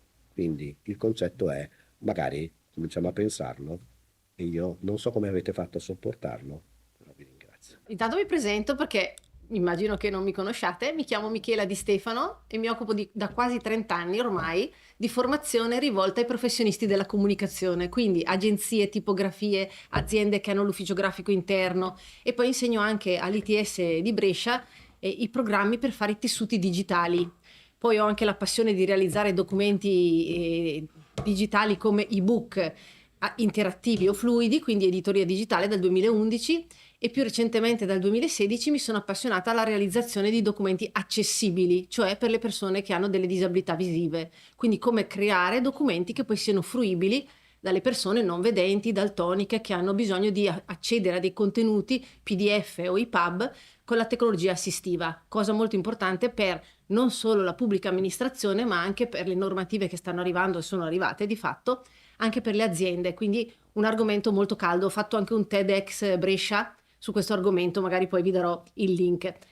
Ma con voi oggi parlerò appunto di questo mondo che Luca ha introdotto. Io dico sempre, Luca è il mio Steve Jobs, che lui è la testa, il visionario, la persona che vi ha fatto sognare in questi mondi 3D, e poi arrivo io che sono il braccio, la bresciana, la pragmatica della situazione che deve mettere a terra, e quindi cosa facciamo con questa roba? Perché poi dobbiamo realizzare, fatturare, eccetera, eccetera, far capire ai clienti, quindi c'è tutto un lavoro da fare.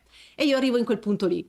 Visto che la mia qualità è proprio quella di essere particolarmente pragmatica e sono un essere umano, io mi sono detta, ma tutte queste informazioni che faccio, formazione appunto da 30 anni, se mi viene l'Alzheimer cosa facciamo? Tutto va a remengo? No. Mi sono creata una piattaforma dove mi sono registrata tutti i miei tutorial e l'ho messi lì dentro. Quindi vi lascio poi il link perché ci potete accedere e vedere un sacco di contenuti gratuiti, perché ho lasciato veramente un sacco di materiale sbloccato. Io faccio dei webinar anche durante la settimana, eccetera, eccetera. Quindi il mio livello di formazione è rivolto a tutti quelli che fanno anche contenuti, quindi non solamente del mondo della creatività, ma anche della realizzazione vera e propria di contenuti. Anche l'ufficio marketing che non vuole imparare a usare i software specifici di Adobe può comunque trovare la strada per fare il suo lavoro in modo efficiente.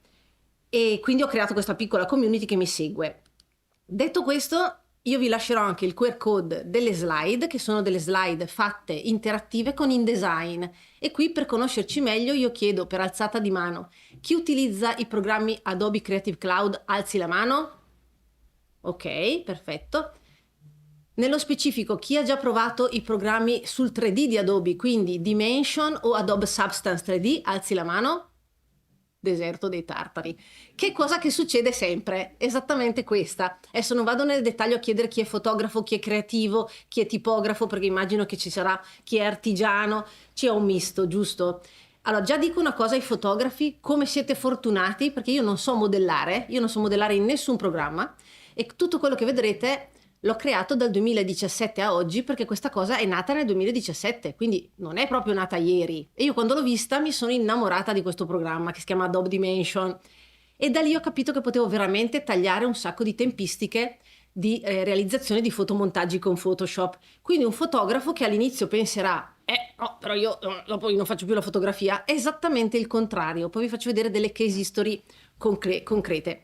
Vi lascio le slide perché dentro nelle slide ci sono i link di tutti i vari argomenti di cui parleremo, che potrete poi andare ad approfondire da soli. La cosa più importante di oggi, adesso io ho evidenziato 2 piccole voci, però, che il 3D sta impattando veramente a 360 gradi su tutti i settori. Qui ne ho messi alcuni, per cui vi farò vedere degli esempi, perché a partire dal mondo del design, che potrebbe sembrare già più logico, quindi il mondo dell'architettura per creare, non so, dei pavimenti, dei rivestimenti dei mobili, piuttosto che dei rivestimenti per i muri, delle finestre, perché si possono creare effettivamente degli oggetti 3D fotorealistici, l'automotive, che sappiamo già che è quella che utilizza da sempre il 3D, il mondo della ceramica, perché possiamo creare delle piastrelle e senza crearle in modo reale, le possiamo creare in modo virtuale con il 3D, e poi se ce le chiedono, se ce le fanno produrre perché serve venderle, le andremo a realizzare. Quindi diciamo andiamo a vendere il prototipo che non esiste. Questa è la potenza del 3D in generale. Il mondo del graphic design, in cui sono immersa io da sempre, perché insegnando i programmi InDesign, Illustrator, Photoshop, che sono quelli i pilastri, mi sono resa conto che non sapendo modellare mi si è aperto un mondo. Spero che appunto questa voce che ho evidenziato in rosso, se qui c'è qualcuno che fa il creativo, possa appunto prendere delle nuove funzioni e capire che ci sono dei vantaggi. Poi c'è il mondo dell'interior design, quindi la creazione di rivestimenti per i tessuti dei divani, piuttosto che i legni per le sedie, tavoli, molto altro. Quindi tutto il settore dell'interior design viene impattato dal 3D. Pensate a IKEA, che è stata una delle prime che ha creato anche l'app che faceva vedere prima Luca, dove voi inquadravate il vostro prodotto 3D e lo mettevate nell'ambiente del vostro salotto prima di comprarlo. Quindi IKEA è stato uno delle aziende più, diciamo, visionarie che ha adottato la realtà aumentata. La fotografia, e qui dicevo prima, i fotografi che magari all'inizio rimangono un po' così sospettosi, potranno creare dei set virtuali, e io li invidio perché io, non avendo nozioni di fotografia, zero, perché non ho mai fatto un corso di fotografia, non so dove mettere le luci. E mettere le luci al posto giusto fa la differenza per fare un prodotto che sia un rendering fotorealistico. Quindi dovrei fare un corso di fotografia, di luce fotografica, ma purtroppo ho solo una vita e sono solo una persona, per cui più di così non posso strizzare le ore della giornata. Il packaging ci va alla grande con questi strumenti che vi farò vedere. Quindi eviteremo di fare fotomontaggi difficili con Photoshop, faremo pacchetti, scatole lucide, opache, metalliche, non metalliche, vetro, cose che farle con Photoshop. Là in fondo già sorridono, vedo già i sorrisi che si allargano fin qui.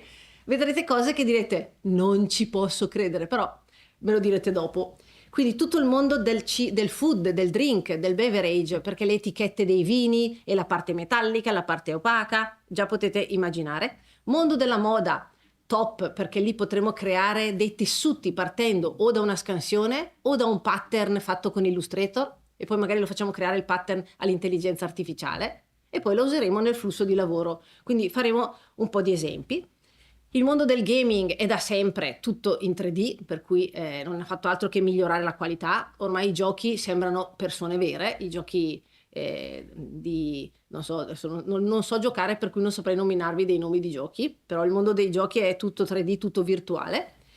L'arte, perché anche il mondo dell'arte ovviamente è stata impattata col 3D, vi faccio vedere alcuni esempi del 3D e della realtà aumentata, perché più di una volta voi inquadrate un'opera d'arte e magari partono animazioni, potete toccare delle parti, succedono delle cose, quindi anche il mondo dell'arte è sicuramente impattato dal 3D. Poi c'è il mondo della modellazione 3D, è scontato. E recentemente, qui ho messo la stellina perché nei giorni scorsi, dal 10 al 12 di ottobre, si è svolto Adobe Max. Adobe Max è l'evento di Adobe annuale nel quale vengono annunciati tutte le novità dei vari programmi InDesign, Illustrator, Photoshop, e dentro After Effects, che so che qui qualcuno usa After Effects, è stato introdotto il 3D. Quindi io potrò creare delle estrusioni all'interno di questi video che andrò a creare con After Effects. Quindi proprio non c'è scampo, il 3D ce lo becchiamo dappertutto. Adesso qui vi faccio vedere, infatti poi togliamo l'audio, questo è After Effects. ecco, meno male è basso. L'ho accelerato solo per far vedere, praticamente ci sono delle banche dati di materiali, oggetti 3D già pronti, si possono inserire all'interno di After Effects, quindi After Effects è in grado di gestire l'oggetto realmente 3D con il suo involucro, può essere quindi montato nello stage e possono essere integrati degli oggetti come per esempio delle alzatine, in questo caso fa vedere questi cubi, quindi si comporta di fatto come un programma di modellazione 3D a tutti gli effetti, ma siamo in un programma video, io non lo so usare perché di video è un altro lavoro, si possono mettere le luci per dare i riflessi ai materiali, qui adesso sta facendo vedere appunto la timeline con le luci, risultato finale, poi vedrete che c'è il fotogramma, ecco qui sta provando le luci, e poi vediamo, adesso lo sta orientando, lo stanno posizionando, lo salvano, eccolo qua, è il video velocissimo della nostra scarpa. Poi adesso va avanti, ci sono le luci che vengono gestite proprio come in un programma 3D, c'è la possibilità di scegliere le fotocamere, le inquadrature, perché la cosa bella del mondo del 3D è che se dobbiamo fare lo sbattimento di fare il lavoro in 3D, ci sbattiamo per fare il 3D, dopo lo dobbiamo riutilizzare più di una volta, e sarà così. Questa parte, guardate questa scritta desert, sono delle lettere 3D immerse all'interno del video. Poi si può fare l'estrusione, adesso qui c'è proprio l'esempio delle lettere, e poi si vedrà il filmatino con le scritte desert che scendono, adesso c'è la scarpa ancora, eccole qua, la scritta desert in mezzo al video di quest'auto che scorre sulle dune, e quindi si possono inserire oggetti 3D a tutti gli effetti, andando a prendere i contenuti da questa banca dati che si chiama Adobe Stock, dove Adobe ha messo appunto oggetti 3D, luci e materiali. Questo per farvi capire che proprio stiamo andando in quella direzione. Da dove partiamo per poi mettere nel pomeriggio le mani in pasta su questi programmi che vi farò appunto vedere? Partiamo dal fatto che questi programmi esistevano già, c'era un'azienda che si chiamava Allegorithmic e si occupava proprio di software per fare il 3D e il texturing, cioè i materiali, e si occupava principalmente del mondo del gaming, del design, dell'interior design e dell'architettura, quindi molto professionale come azienda, specificatamente direzionata in quel settore. Ma nel 2010 Adobe è diventata da Allegorithmic Substance 3D, hanno cambiato nome all'azienda, e nel 2021 Adobe ha acquistato questa azienda che si chiama appunto Substance. Quindi cosa è successo? Adobe ha acquistato tutto il pacchetto dei software che si chiamavano Designer, Painter, Sampler, gli ha tenuto il nome, perché il nome più o meno gliel'ha tenuto, e sono diventati questi 6 software che ci sono qua sotto. In realtà sono 5 software e una banca dati da cui andare a accedere i contenuti, sempre anche qui materiali, luci e oggetti 3D.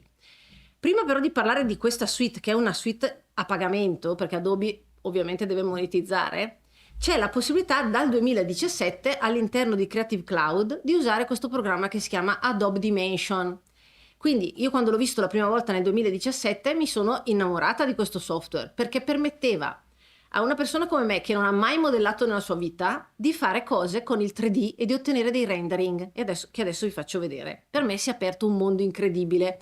Ovvio che, come diceva Luca prima, il primo impatto è stato ops, devo girare gli oggetti nelle 3 direzioni, quindi ci sono queste 3 freccioline, uno bisogna che ci prenda un attimo la mano, ma vi posso assicurare che è solo un attimo.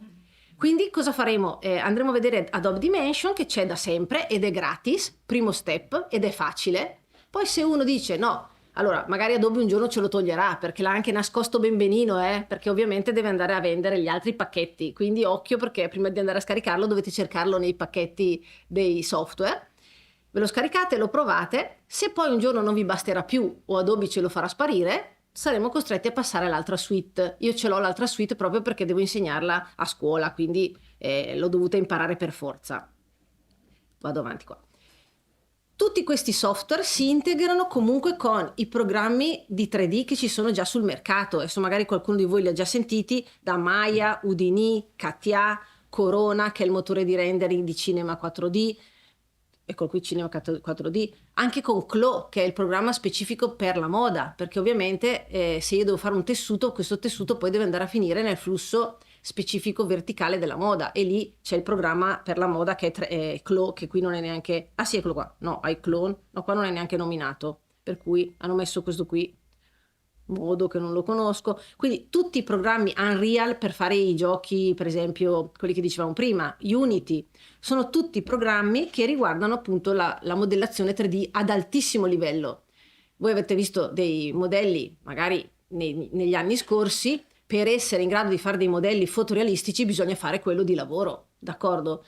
Qui ci dà la possibilità Adobe con questi software di riuscire a fare comunque un prodotto intermedio. Ripeto, se poi uno ha delle competenze di luce fa delle cose bellissime, ma nel mio caso, che sono un graphic designer, mi basta togliermi il peso di fare fotomontaggi difficili, riflessi, vetro, metallo, cose che sono veramente complicate. Quindi l'obiettivo di oggi è vedere in che modo voi potrete utilizzare questi software per il vostro flusso di lavoro, che io adesso non conosco uno per uno. Vi faccio vedere 2 esempi, vediamo se si caricano, eccolo qua. Allora, questo è il mondo dell'architettura. Posso aprire il pieno schermo? Se si apre. No, non vedo l'iconcina. Allora, guardate, qui c'è l'automobile. I materiali che vedete dietro sono stati creati con questi programmi, quindi sia le finestre che il rivestimento delle pareti. Qui il rivestimento dei divani, dei puff, i tessuti sono stati creati con questi programmi. Posso alzare un po' questo. Le piastrelle, le stoffe, le cerniere. Quindi questi qui sono un po' degli esempi di quello che si può fare.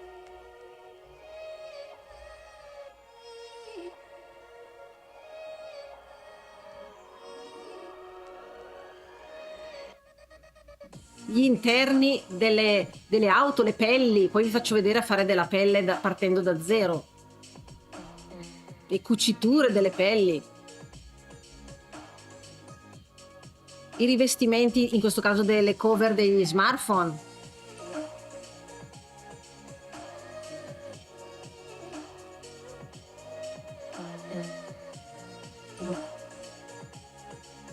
il packaging in generale. Ecco qui una scatola, profumi, scatole di bottiglie, gli effetti lucidi opachi delle carte, le parti UV, le riserve, i metalli e così via. Questo è un esempio. Adesso, da quest'altra parte c'è quello che prima ha detto Luca. Io posso partire da una scansione e ci sono degli scanner magari molto costosi, ma come ha fatto vedere prima posso farlo anche con uno smartphone. E infatti qui c'è uno scanner che è come quello che abbiamo a scuola, dove io posso mettere il cellulare o la macchina fotografica. In questo caso si chiama appunto Visu. Si mette nello scanner il pezzo di stoffa o di pelle che si vuole scannerizzare. Questo è piccolino come scanner, e usa lo smartphone, quindi usa la telecamera, la fotocamera dello smartphone per acquisire degli scatti che poi vengono montati e diventano un materiale digitale da utilizzare per fare il tessuto, in questo caso della pelle. Allora, questo che state vedendo è l'unico programma che io non vi faccio vedere perché è veramente complesso. Questo si chiama Designer, funziona con dei nodi e io lo dichiaro non umano, nel senso che un graphic designer che vuole imparare a usare questi software non ha bisogno di andare così verticale. Se dovesse diventare una persona che fa solo questo di lavoro, ok, ma noi, vade retro Satana, questo qui non lo guardiamo, usiamo gli altri 3 che si chiamano Painter, Sampler e Stager. Questo qui è il quarto, e poi ce ne sarebbe un quinto che è Modeler, dove vi fanno creare i modelli nella realtà virtuale. Quindi togliamo Designer, che tanto queste cose le facciamo anche con quell'altro software. Sta di fatto che con la scansione di un'immagine di pelle, ecco che si producono in questo caso 3, 4, 10 modelli con colori diversi, ma non solo colori, anche il fatto che sia più lucida, più opaca, ci andremo a mettere sopra dei pattern, quindi sarà veramente interessante. Quindi poi fanno vedere ad applicare questo tessuto a una sedia, che sia per tessuto, che sia per appunto il divano, l'interior design, va bene tutto. Quindi capite che le applicazioni sono veramente tantissime. Adesso lo possiamo anche fermare perché poi fa vedere il risultato finale. Il risultato sarà un oggetto 3D rivestito con quel materiale che abbiamo generato e sarà il rendering magari di un catalogo o di un sito internet, di un e-commerce. Capite che se io chiamo il fotografo e mi deve fare un set di scatti, per ogni prodotto si mette a scattare. Se il fotografo stesso, invece di dire in questo momento ops, mi vogliono tagliare fuori, dice sai cosa? Imparo io a fare l'oggetto in 3D, per esempio questo microfono, e invece di fare il set fotografico lo faccio digitale. perché ha le competenze per farlo, perché il fotografo è la figura giusta, ha tutte queste informazioni già pregresse. Quindi io, scusate se sono un po' così dinamica, ma purtroppo per fermarmi bisogna spararmi, sono così, non posso farci niente, ormai sono anche un po' vecchia ma non cambio più. Allora abbiamo 3 motivi per cui possiamo approcciare al 3D e in modo diciamo piacevole. Per necessità, adesso vi faccio vedere degli esempi, per una scelta, perché si capisce che lì si può andare a monetizzare integrando le competenze che abbiamo già con queste nuove che arrivano, e per una questione di evoluzione, perché se state capendo il mondo sta andando in quella direzione ed è inutile remare contro uno tsunami, cioè sarebbe perdente già all'inizio, quindi ci tocca fare il passo, facciamolo nel modo più divertente, più semplice, più produttivo possibile. È per quello che sono seduta qua. Quella è la mia mission, ecco. Vi faccio vedere 2 esempi. Durante il Covid, l'azienda Ben & Jerry, che è questa azienda americana che magari conoscete, che produce gelati, non poteva fare i set fotografici e quindi si sono trovati costretti, perché dovevano comunque fare tutti i vari gusti nuovi e proporli, a organizzarsi con Adobe Dimension, perché allora non c'era ancora la seconda suite che vi ho fatto vedere. E benché Adobe Dimension possa sembrare un programma un po' basico, se uno sa mettere le luci giuste al posto giusto, questi sono degli scatti, loro hanno comprato da una banca dati il tavolo con la pizza e sopra ci hanno messo il barattolino del loro gelato e dei vari gusti e si ottiene da questi rendering sia un JPEG veloce sia un PSD, che poi vi farò vedere, e per cui si può andare anche a integrare successivamente con dei fotomontaggi in alcuni punti se si desidera. Sta di fatto che hanno utilizzato tutti i rendering 3D per presentare la nuova linea di prodotti durante il Covid. Ecco qua. Quindi oggetti 3D immersi all'interno di uno scatto fotografico. Ripeto, se uno sa mettere un po' le luci e sa i materiali come si riflettono, abbiamo tutti gli strumenti per ottenere comunque dei risultati di livello, anche perché la Ben & Jerry non si accontenta di livelli di qualità mediocre, come potete immaginare. Quindi questi sono degli esempi di questo tipo di prodotto. Quindi tutti i scatti fotografici, gli oggetti 3D sono le scatoline del gelato che vedete integrate perfettamente. Case history numero 1. Case history numero 2, la Mattel, stessa cosa, anche loro durante il Covid si sono trovati a dover approcciare a utilizzare degli scatti fotografici digitali e hanno messo all'interno delle loro immagini, degli scaffali, la bambola, adesso vi faccio vedere, non si nota la differenza. Quindi qui dentro ci sono dei rendering, delle confezioni della Barbie. E poi, adesso vi faccio degli esempi più semplici, qui ci sono la Barbie sulla carrozzina. Queste confezioni posso capire che si capisce magari che sono finte, però farle con Photoshop questa cosa qua non è facile. Bisogna avere comunque un po' di cognizione di come posizionare in prospettiva gli oggetti, le ombre, eccetera, eccetera. Il riflesso sul pavimento magari può sembrare semplice. Quindi anche la Mattel ha deciso di utilizzare degli esempi 3D per caricare poi i mock-up sul sito internet. E qui, questa qui è una scansione di un fotogramma del video che avevano fatto vedere a quel tempo quando hanno presentato Adobe Dimension. Se uno shooting fotografico, quindi un set, richiede un tempo di 44 minuti per posizionare gli oggetti, posizionare le luci, eccetera, non l'ho fatta io la tempistica, l'ha fatta chi parlava di questo argomento, quindi un fotografo. Se io faccio un set con Adobe Dimension, e ovviamente devo procurarmi gli oggetti 3D, che come vedete adesso non sono identici, però il piatto di ceramica, la tazzina, eccetera, e poi posso posizionare le luci e fare tutte le angolazioni che voglio di questo set a destra, perché quello a destra sono degli oggetti 3D, quello a sinistra è uno scatto fotografico. Se il fotografo se ne va e smonta il set e io gli chiedo di avere un'altra fotografia dall'alto, è tutto da rifare. Quindi il discorso è questo qua. Se invece io ho il montaggio del 3D con Dimension, per capirci, a parte che ci metto 11 minuti a montarlo velocemente e poi lo posso girare sopra, sotto, destra, sinistra, spengo la luce, accendo la luce, nascondo la tazzina. Capite che con un solo lavoro posso tirarne fuori tanti. Questo è uno degli esempi più belli che avevo visto a quel tempo. L'oggetto 3D in questo caso è la cuffia, quindi la cuffia è veramente un 3D. Il tavolo invece è una fotografia e tutto il resto è una fotografia. Questa l'ha fatta un personaggio che io seguo.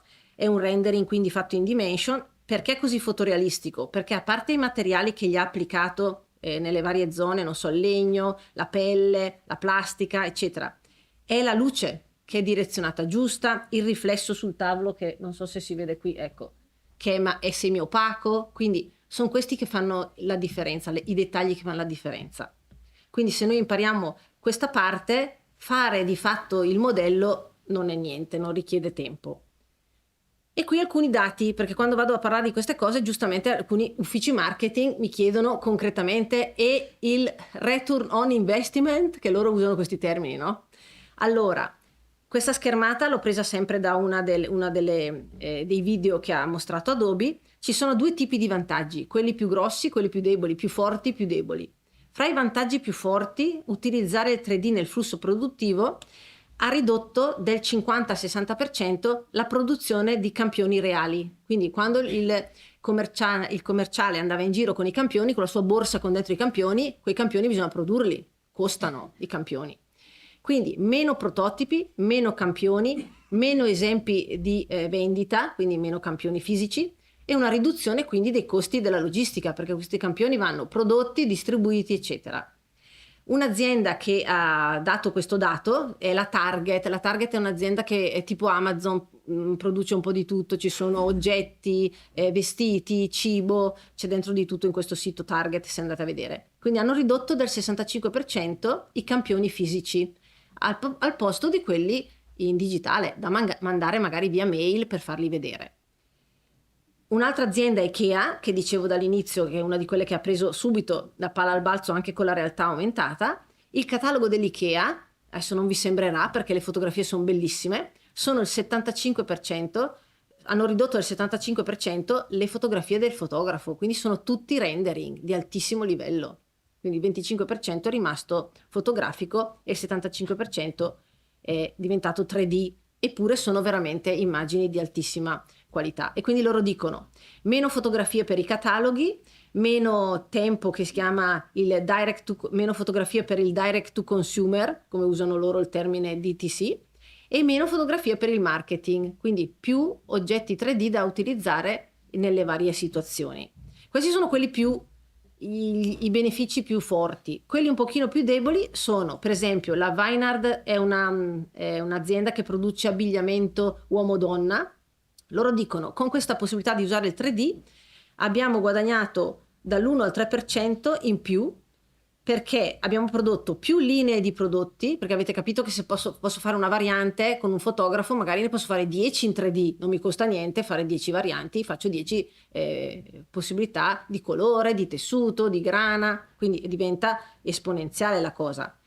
Una migliore esperienza sempre per il pubblico e un aumento dei tassi di conversione. Ovviamente se risparmio sulla produzione avrò un miglior guadagno.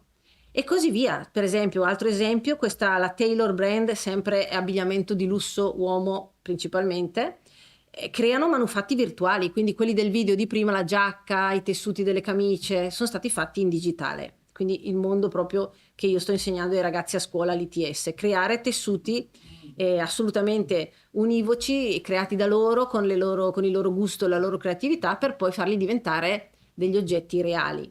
Quindi miglior selezione di prodotti per superare la concorrenza e ottimizzare il prezzo iniziale. Il 3D, da quando è stato introdotto, è diventato, come diceva Luca, la possibilità di personalizzare one to one il prodotto. Io posso anche fare un solo prodotto in 3D, non devo per forza farne migliaia di pezzi per ottimizzare, perché le stampanti 3D producono anche un numero limitato di pezzi. Quindi questo è un vantaggio enorme. Posso farli personalizzati per quella persona, per quel settore, per quel mercato, e poi se proprio sarà necessario andremo in produzione massiccia. E poi la Procter & Gamble, che è quella che produce tutti i materiali detersivi, le creme, questi prodotti che conosciamo tutti, ha ridotto i tempi time to market, cioè dalla produzione al mercato. Se io salto tutto il tempo di fare gli shooting, di fare i fotomontaggi eccetera, ma faccio direttamente i modelli 3D con la nuova etichetta, con il nuovo packaging, li faccio approvare, li metto in vendita, anzi metto addirittura in vendita il prodotto prima ancora che sia prodotto realmente. Quindi si può vendere su quello che non è ancora stato prodotto. Io so già che mi richiedono, non so, 100 pezzi, 1000 pezzi, 10.000 pezzi di quel prodotto, hanno visto solo il modello 3D, non l'ho già prodotto per poi metterlo in vendita, perché per poterlo vendere devo prima produrlo, poi fotografarlo e poi metterlo in vendita. Faccio il contrario, lo produco, lo faccio in 3D, che sia il più fotorealistico possibile, lo metto in vendita, quando vedo che c'è una richiesta sufficiente vado in produzione con quello che mi serve veramente. Questa formula, diciamo, è vincente. E quindi ridotti i tempi di sviluppo e migliore abilità di reazione. Questa è una schermata che accontenta quelli che vogliono i numeri. Eccoli qua i numeri, io odio i numeri, per cui invece a me interessa come ci lavoro con questo mondo. Io faccio la parte di destra, quindi io mi occupo di Photoshop, Illustrator.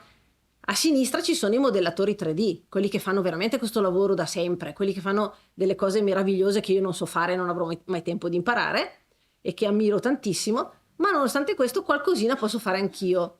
Ciò nonostante ci possiamo passare gli elementi, cioè io adesso vi farò vedere nel pomeriggio degli oggetti 3D che trovo o in internet o gratis o a pagamento. Quando dico pagamento costerà 10 euro il modello, per dire. Ma se non esiste, perché quel modello lì è solo mio e me lo devo far creare su misura per me, vado da uno di questi signori che sono i modellatori 3D e gli dico: scusa, mi modelli questa cosa fatta così, così, così, così? Lui mi dà il modello, io track, me lo metto nel mio software e ciao ciao vado avanti da sola. Questo per dire il flusso di lavoro che si integra e che è cross platform, cioè si parlano i due sistemi, la modellazione e la creatività e diciamo la grafica tradizionale.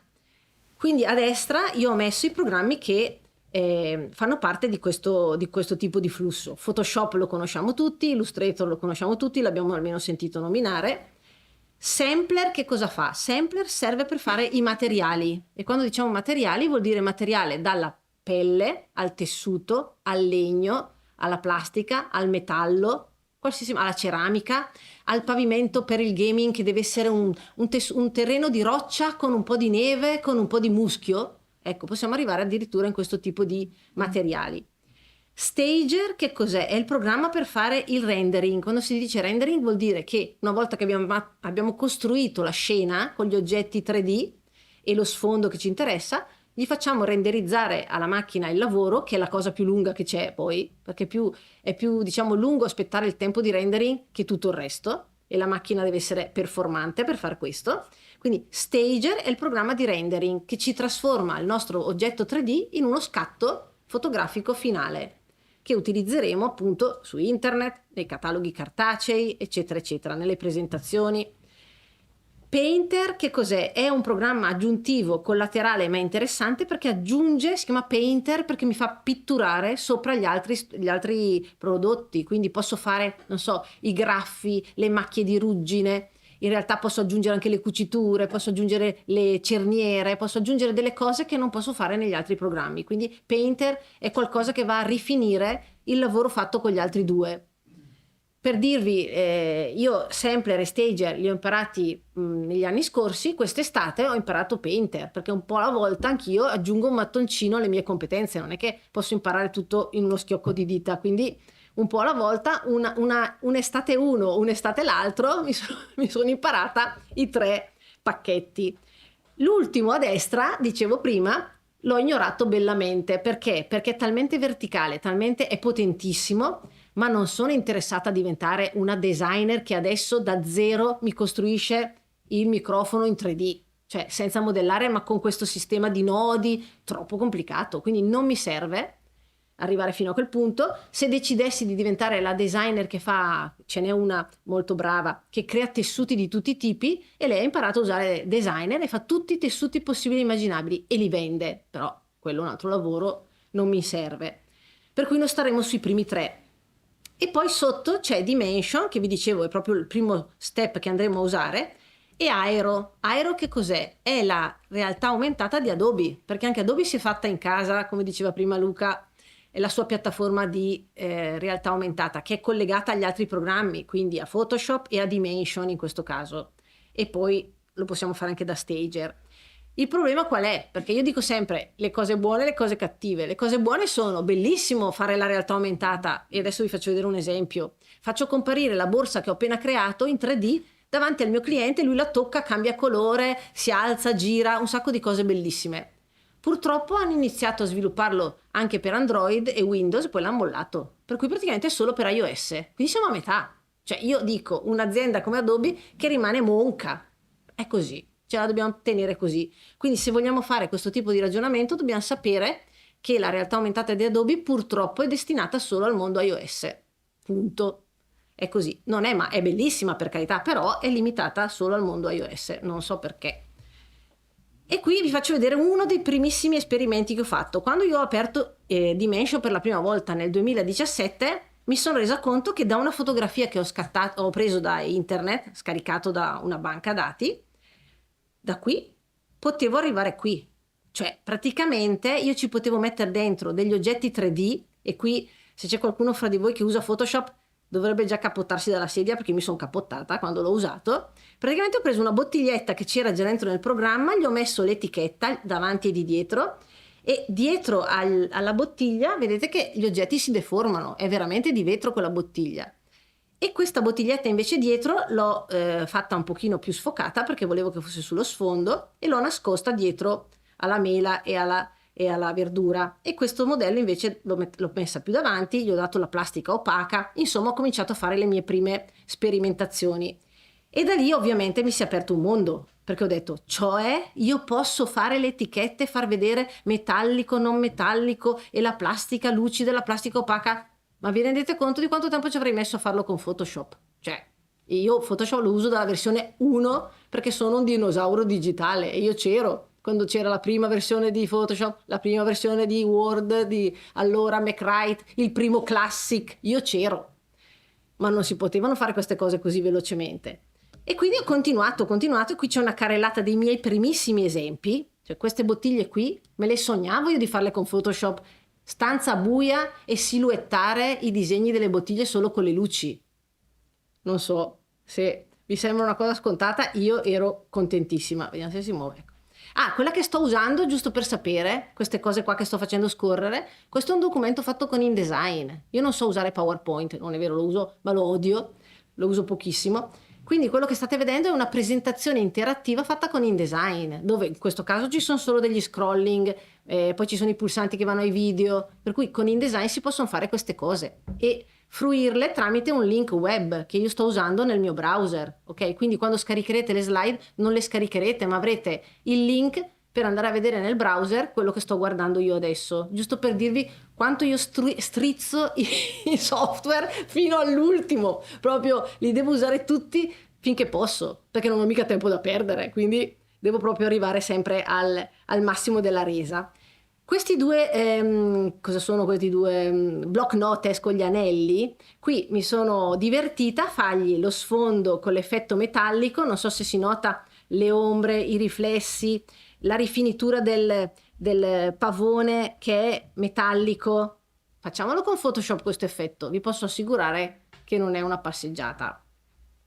Se poi vado oltre, queste scatoline sono tutte scatoline base che ci sono già dentro nel programma, e anche qui gli ho messo sopra un pattern, gli ho fatto l'effetto metallico e vedete che l'una con l'altra si riflettono e fa tutto in automatico. Quindi adesso io vi do una carrellata, vi faccio vedere una panoramica, vi faccio capire i vantaggi e gli svantaggi di tutto questo mondo, e poi nel pomeriggio vi faccio vedere passo passo passo come si fa a farle, ovviamente, queste cose, perché da qui non mi alzo se voi non uscite con qualcosa di interessante da portare a casa.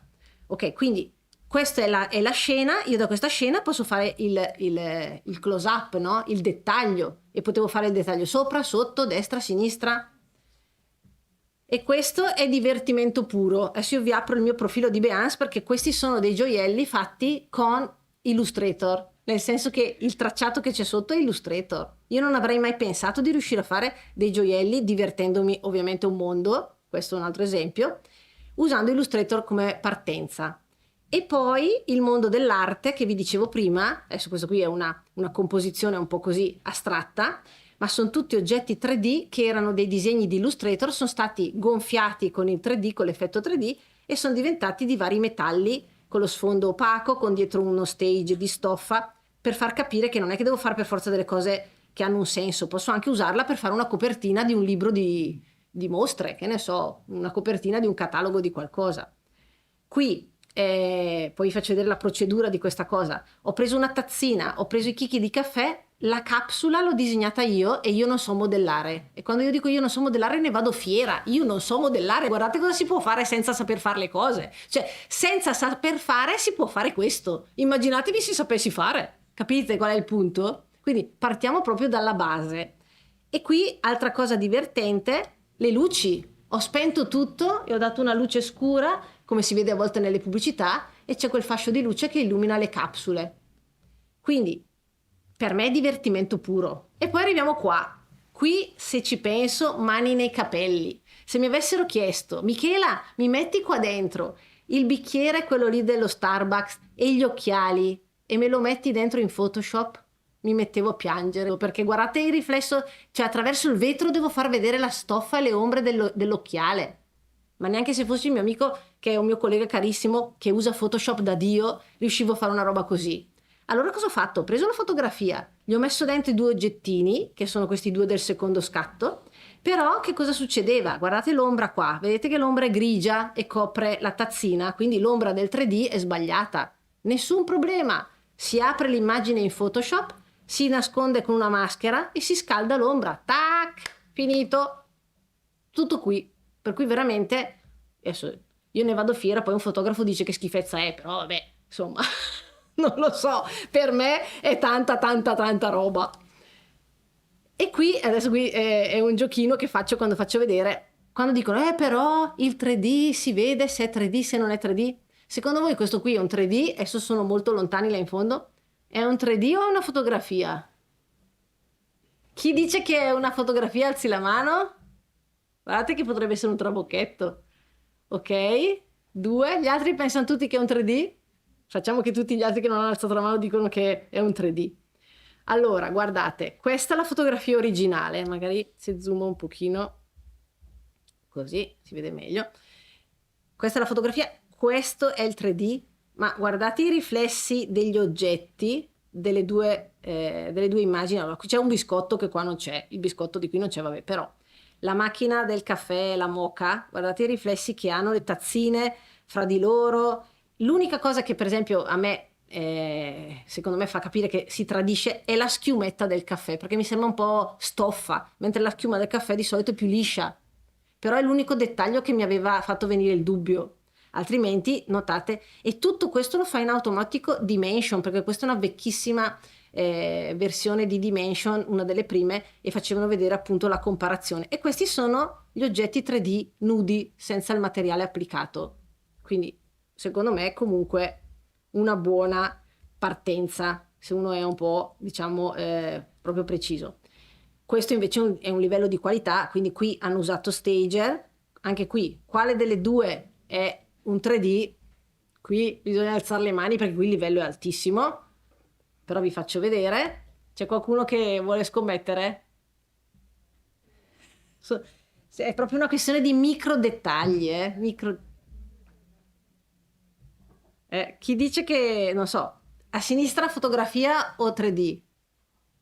A sinistra. Foto a sinistra? 3D a sinistra?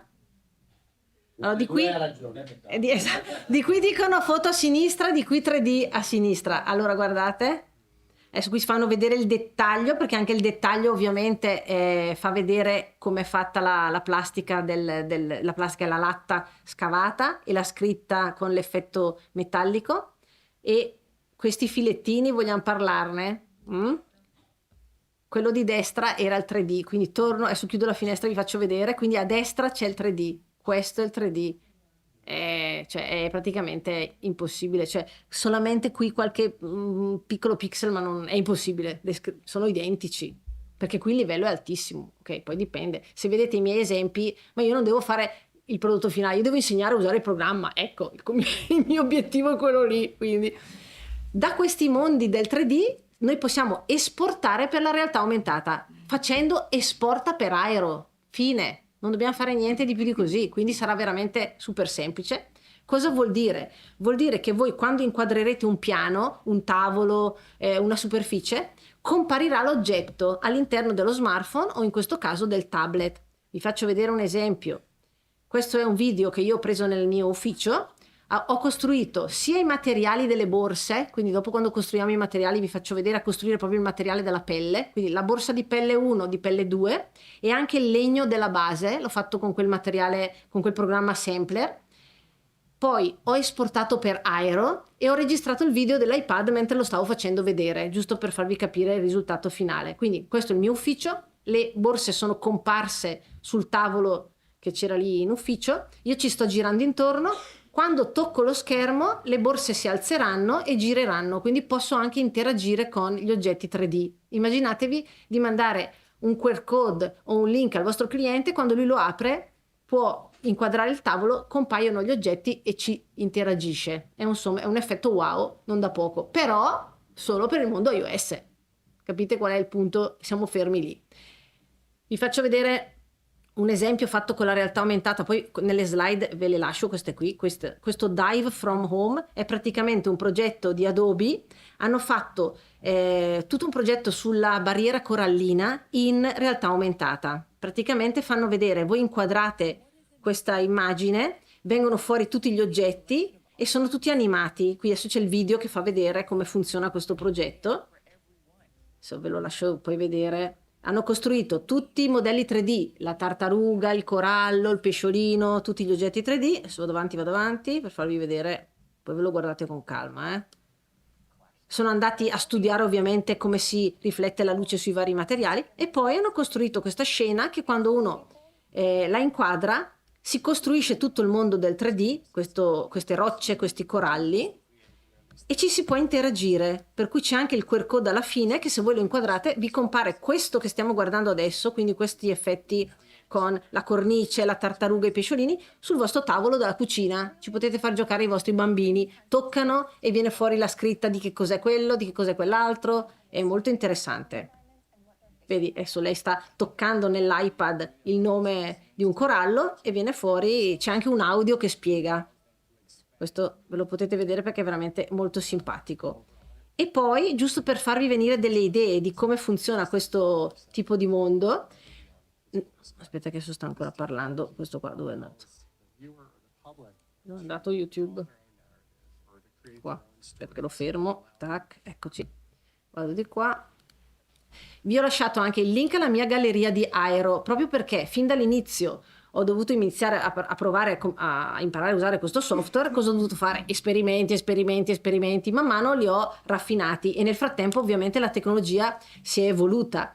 Ma per strapparvi un sorriso, questo è uno dei primi esempi. Qui ero in piedi sul letto dell'albergo perché eravamo andati a sciare. Io sono salita in piedi sul letto e ho fatto comparire un divano che quando lo tocco cambia colore. Sotto c'è il divano della stanza dell'albergo dove ero, giusto per farvi capire quanto mi sono appassionata di questa cosa, no? Appena l'ho visto ho detto bellissima, devo assolutamente imparare e non ho perso tempo. Per cui questo era uno dei primissimi esempi nel 2018 quando l'hanno presentato. Poi non sto scherzando, ero a sciare e quindi ero lì e cosa ho fatto? Mi sono messa a far comparire questi pupazzetti animati in mezzo alla neve. Insomma, un esperimento vale l'altro, qui bisogna fare esperienza, punto. E quindi ho fatto tutti questi video. Al di là di questi che sono puramente così dimostrativi, poi ho cominciato a fare, ma quindi se io prendo una scarpa, questa, c'è la pubblicità?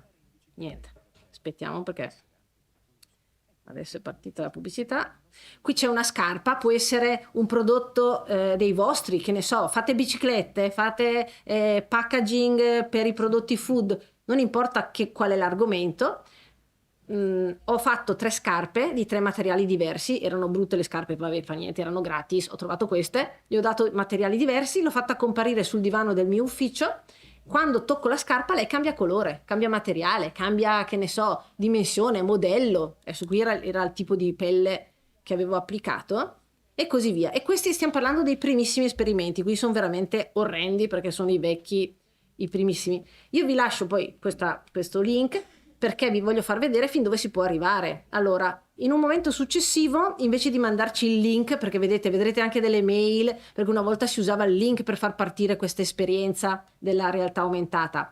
Poi hanno fatto in modo che si potesse fare da un QR code, quindi era un pochino più bello. Qui c'è Il target. Io voglio che quando viene riconosciuta questa immagine Delta Fingers, vedete, dov'è si trova questa immagine? Se questa immagine è su un foglietto, su un volantino o sulla maglietta della mia tirocinante, vedete, appena entra la mia tirocinante inquadro il target e parte questo omino animato, che è un esempio qualsiasi. Quindi qui il target è un'immagine ma non sulla carta, in questo caso su una maglietta. Oppure per sempre altre situazioni vi faccio vedere questa, dove è Didacta, realtà aumentata, eccola qua. Qui per la fiera, quella della scuola che si è fatta a Reggio Emilia, c'era un volantino cartaceo. Nel momento in cui viene inquadrato il volantino cartaceo mi chiede di inquadrare il pavimento e compare tutta la scena per i bambini delle elementari. L'idea era di fargli capire il corpo umano, quindi ci sono gli organi, adesso io ho giù il volume, ma c'era la mia voce. Ossigeno atmosferico ai fluidi corporei come sangue o emolinfa e di espellere anidride carbonica da essi all'atmosfera. Ci muoviamo sul cervello. Cervello, organo principale del sistema nervoso centrale, presente nei vertebrati e in... Mamma che accento terrificante! Allora, il concetto è, quindi posso registrare un audio, posso mettere l'oggetto, posso interagire con l'oggetto, capite che diventa uno strumento super potente per formazione, interazione. Sto spiegando anziché ai bambini gli organi a una macchina del caffè, io produco macchina del caffè, inquadro la macchina del caffè, tocco un punto, viene fuori con scritto valvola di sfogo del vapore A. Cioè, capite, potete usarlo per manualistica, cioè fatevi venire delle idee, perché adesso io del vostro settore non so cosa potrebbe servire, però allargate la testa e non guardate solo gli esempi che vi faccio vedere. Ah sì, ma io non farò mai la roba per i bambini delle elementari, ecco, perché io so che c'è questo rischio. Anche quando faccio formazione faccio vedere magari degli esempi e poi dico sempre cercate di sforzarvi di immaginare l'esempio che vi sto facendo vedere, che è astratto, nel vostro settore, perché altrimenti non ha valore questa cosa. Quindi io capisco che questo è un esempio dove compare un pannello con su delle cose per i bambini, ma il concetto è compare qualcosa, posso toccarlo, c'è un audio, c'è un effetto. Questa è la logica e così via. Quindi vi lascerò poi il link, andrete a divertirvi perché c'è di tutto. Qua ci sono caschi delle moto, vabbè, trasformare un lungo adesso che c'è la pubblicità che mi disturba, quindi vi lascerò vedere tutti quegli esempi. Torno di qua, quindi galleria di Aero, e vi faccio anche vedere una cosa. Dentro, vi lascerò anche dentro nelle slide il link al mio profilo di Behance, che qui secondo me avete proprio una panoramica generale di tutti i settori che io per adesso ho sperimentato. Poi ovviamente man mano che mi vengono delle idee le vado a caricare qua. Partendo dal fondo, quindi dalle cose più vecchie, vedrete tutto quello che io ho sperimentato. Per cui con Dimension, partendo dal basso, all'inizio ho iniziato a fare packaging di prodotto, quindi lattine, scatole, pattern, eccetera. E qui c'era anche il QR code che se voi cliccate vi fa entrare nel browser a vedere questo prodotto. Spero che funzioni ancora perché è vecchio. Quindi qui c'era questo esempio del packaging, vecchissimo. Poi risalendo man mano, questo mi ricordo che funziona ancora, vi faccio notare, ecco qui c'è tutto il passaggio per fare delle cose, quindi c'è un passo per passo di come si fa. Si prende la fotografia, si prende l'oggetto 3D da internet, si prende la grafica fatta con Illustrator o i pattern e si trascinano gli oggetti. Qui ci sono tutti i passaggi uno per uno, trascino il materiale sull'oggetto, metto l'oggetto sulla scena, bla bla bla, ci sono i passaggi. Per arrivare, vi faccio vedere il risultato finale, ad ottenere, vediamo il finale, ecco qua. Risultato finale, faccio un passettino prima per farvi vedere, la schermata finale del mio espositore con le bottigliette, con i vasetti di vari metalli, di varie colorazioni, e poi l'apertura nel Photoshop per togliere il fiore, perché il fiore doveva andare dietro. Eccolo qua faccio vedere, eccolo, no, davanti l'ho portato davanti, no, dietro, ok, comunque uno dei due, adesso non mi ricordo, uno dei due era la finale. E poi sotto, vediamo se funziona ancora, c'è il link, vediamo se lo carica, eccolo qua, per provare nel browser. Clicca qui per provare l'esperienza 3D sul tuo browser. Cosa vuol dire? Che oltre ad avere la realtà aumentata, quella un pochino più elaborata che ci permette di farla comparire con l'applicazione solo per iOS, Ma se vogliamo, se funziona tutto, avere un link e far vedere al nostro cliente il risultato finale nel browser, e per browser si intende qualsiasi computer di qualsiasi sistema operativo, lui cosa fa? Può andare avanti, indietro, c'è un'iconcina qui per tornare alla visualizzazione di base. Capite che può vedere il vostro prodotto e girarselo da tutte le parti, che sia un espositore, una macchina o qualsiasi altra cosa, lui se lo sta guardando nel suo browser. Insomma, non è proprio niente del tutto. Non so se la cosa... Se vi piace, fate un cenno. Vi piace? Vi ispira? Oh, meno male. Ecco, magari sono addormentati. No, impossibile con me. Torno alla... vado di nuovo là, chiudo dentro qui, eccolo qui. Quindi questo è un esempio. Di tutto quello che ho caricato, voi andate dentro. Mi sono persino inventata, adesso voi dite questo qui è pazza, per dirvi fin dove io vado a sperimentare. Questo è un circo che abbiamo fatto un paio d'anni fa e poi purtroppo la tecnologia non ci ha supportato, perché è tutto bello, ma se poi dopo il cellulare che tutti hanno in mano non è top di gamma e non ha la superpotenza, non funzionava niente. Quindi abbiamo fatto un lavoro pazzesco, adesso vi faccio vedere che cos'è. È una mostra di cani e di gatti, ci siamo fatti passare le fotografie dei cani e dei gatti, gli abbiamo fatto dei fotomontaggi che adesso vi faccio vedere, li abbiamo fatti diventare dei quadri 3D con il piedistallo eccetera eccetera, tutto interattivo, 2 stanze perché erano una quarantina di soggetti, il tutto pesava 75 mega, non è una roba fuori di testa, niente da fare. Funzionava solo sul mio iPad Pro super mega galattico, su quello della mia collega che abbiamo fatto il lavoro. Gli altri amici degli amici, se non avevano il modello super top, niente da fare. Ci siamo rannicchiate in un angolino e abbiamo detto ok, bellissimo, ma la tecnologia non ci sta al passo. Questo è veramente deprimente, però è così. Quindi voi potete fare cose bellissime e poi magari vi scontrate col fatto che non si può fare perché la tecnologia dall'altra parte non ce la fa. Ma giusto per farvi vedere che cos'è, su YouTube ho registrato il video perché ho fatto tutto questo sbattimento e qualcuno deve sapere. Allora guardate, così vi rendete conto. Allora, questo è quello che compare quando inquadravamo il pavimento. Tutti questi quadri, non so se notate i fotomontaggi, guardate, sono tutti vestiti come dei personaggi storici e c'hanno la coccarda, sono animali di vario genere. C'è anche la musichetta.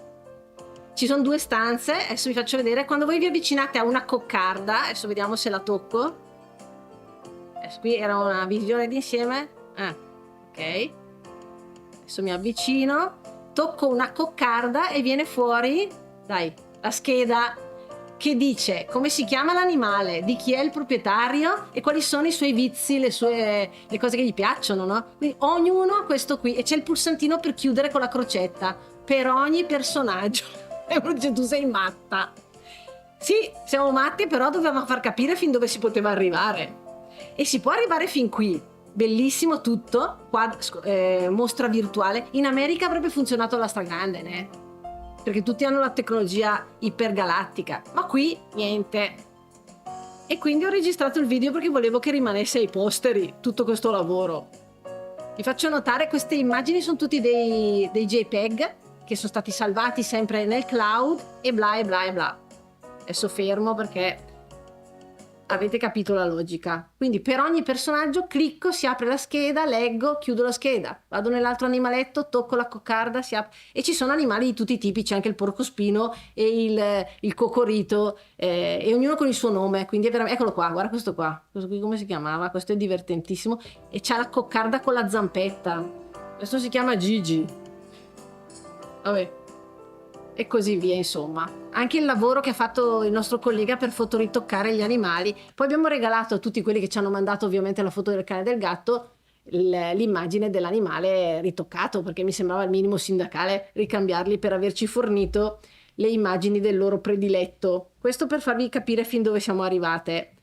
Poi, quindi divertimento ma sperimentazione. Vado subito al sodo, vado qui. Allora, cosa faremo poi nel pomeriggio? Perché arriveremo qui. Allora, a scuola noi abbiamo lo scanner, eccolo qui. Questo qui è lo scanner di cui vi parlavo all'inizio. Questo è fatto piano, non ha il telefonino sopra, ma c'ha la macchina fotografica della Canon, quindi alta qualità. Si mette dentro il pezzo di stoffa o di pelle, vengono fuori i canali di questa stoffa, adesso carico, questa è la stoffa che è stata fotografata, ok? Quindi è l'originale della stoffa e io già nel programma dello scanner posso cambiargli colore, perché qui facevo vedere le cose che si possono fare nel programma dello scanner. Poi chiudo, io scarico da questa immagine i canali e questi canali vengono portati dentro nel programma, in questo caso per fare le stoffe, che si chiama Claw. Oppure posso prendere quel tessuto, portarlo nel programma che vedremo oggi pomeriggio e cambiare colore di nuovo ai fiori, aggiungerci sopra delle cose, quindi elaborarlo in modo digitale, renderlo più personalizzato e poi far vedere al cliente le varianti dei 2 tessuti modificati su degli oggetti 3D, che in questo caso sono 2 drappi messi lì accavallati, però gli faccio vedere i 2 drappi uno vicino all'altro, poi faccio uno zoom, quindi vado più vicino con l'inquadratura e poi vado ancora più vicino, quindi con un oggetto 3D gli faccio 3 scatti per fargli vedere ben benino che io ho fatto 2 tessuti diversi con i fili di colori diversi, quindi posso andare nel dettaglio e far vedere questo e potrei caricare questa roba sul sito internet e dire: vuoi comprarti questa stoffa? Guarda che è fatta così, se la vuoi vedere da vicino è fatta così. Questa è la logica. E qui sono le 2 borse che avete visto prima, dove qui spiego che ho costruito i 2 tessuti, la pelle con le borchiettine bianche, la pelle con la cucitura, il legno sullo sfondo, e di queste borse ho fatto il close up, cioè il dettaglio dove si vede bene il metallo della cerniera, la pelle delle cinghie, la plastica qua dei gancetti, poi l'inquadratura da sopra, poi l'inquadratura di fianco, poi l'inquadratura dell'altro dettaglio e poi l'altra inquadratura. Vogliamo stare qui tutto il giorno a guardare le inquadrature? No. E poi c'è il video che adesso qua, mannaggia, non parte. Ecco, è quello che vi ho fatto vedere prima per far capire la realtà aumentata. Questa è la logica di tutti gli esempi che troverete qua. Man mano poi ho cominciato a sperimentare. Visto che io non so modellare, la prima cosa che ho detto è: e se facessi un insieme, e qui i fotografi adesso si cappottano dalla sedia perché dico che schifo, vabbè che schifo, ma io le luci non le so usare, ma io mai avrei potuto pensare di partire da foglio bianco e fare il pavimento, il muro, le seggioline, il tavolino, gli oggettini sopra, la lampada, ma io non sono mica capace. E invece questo è il risultato e io quindi sono contenta, anche se è uno dei primi.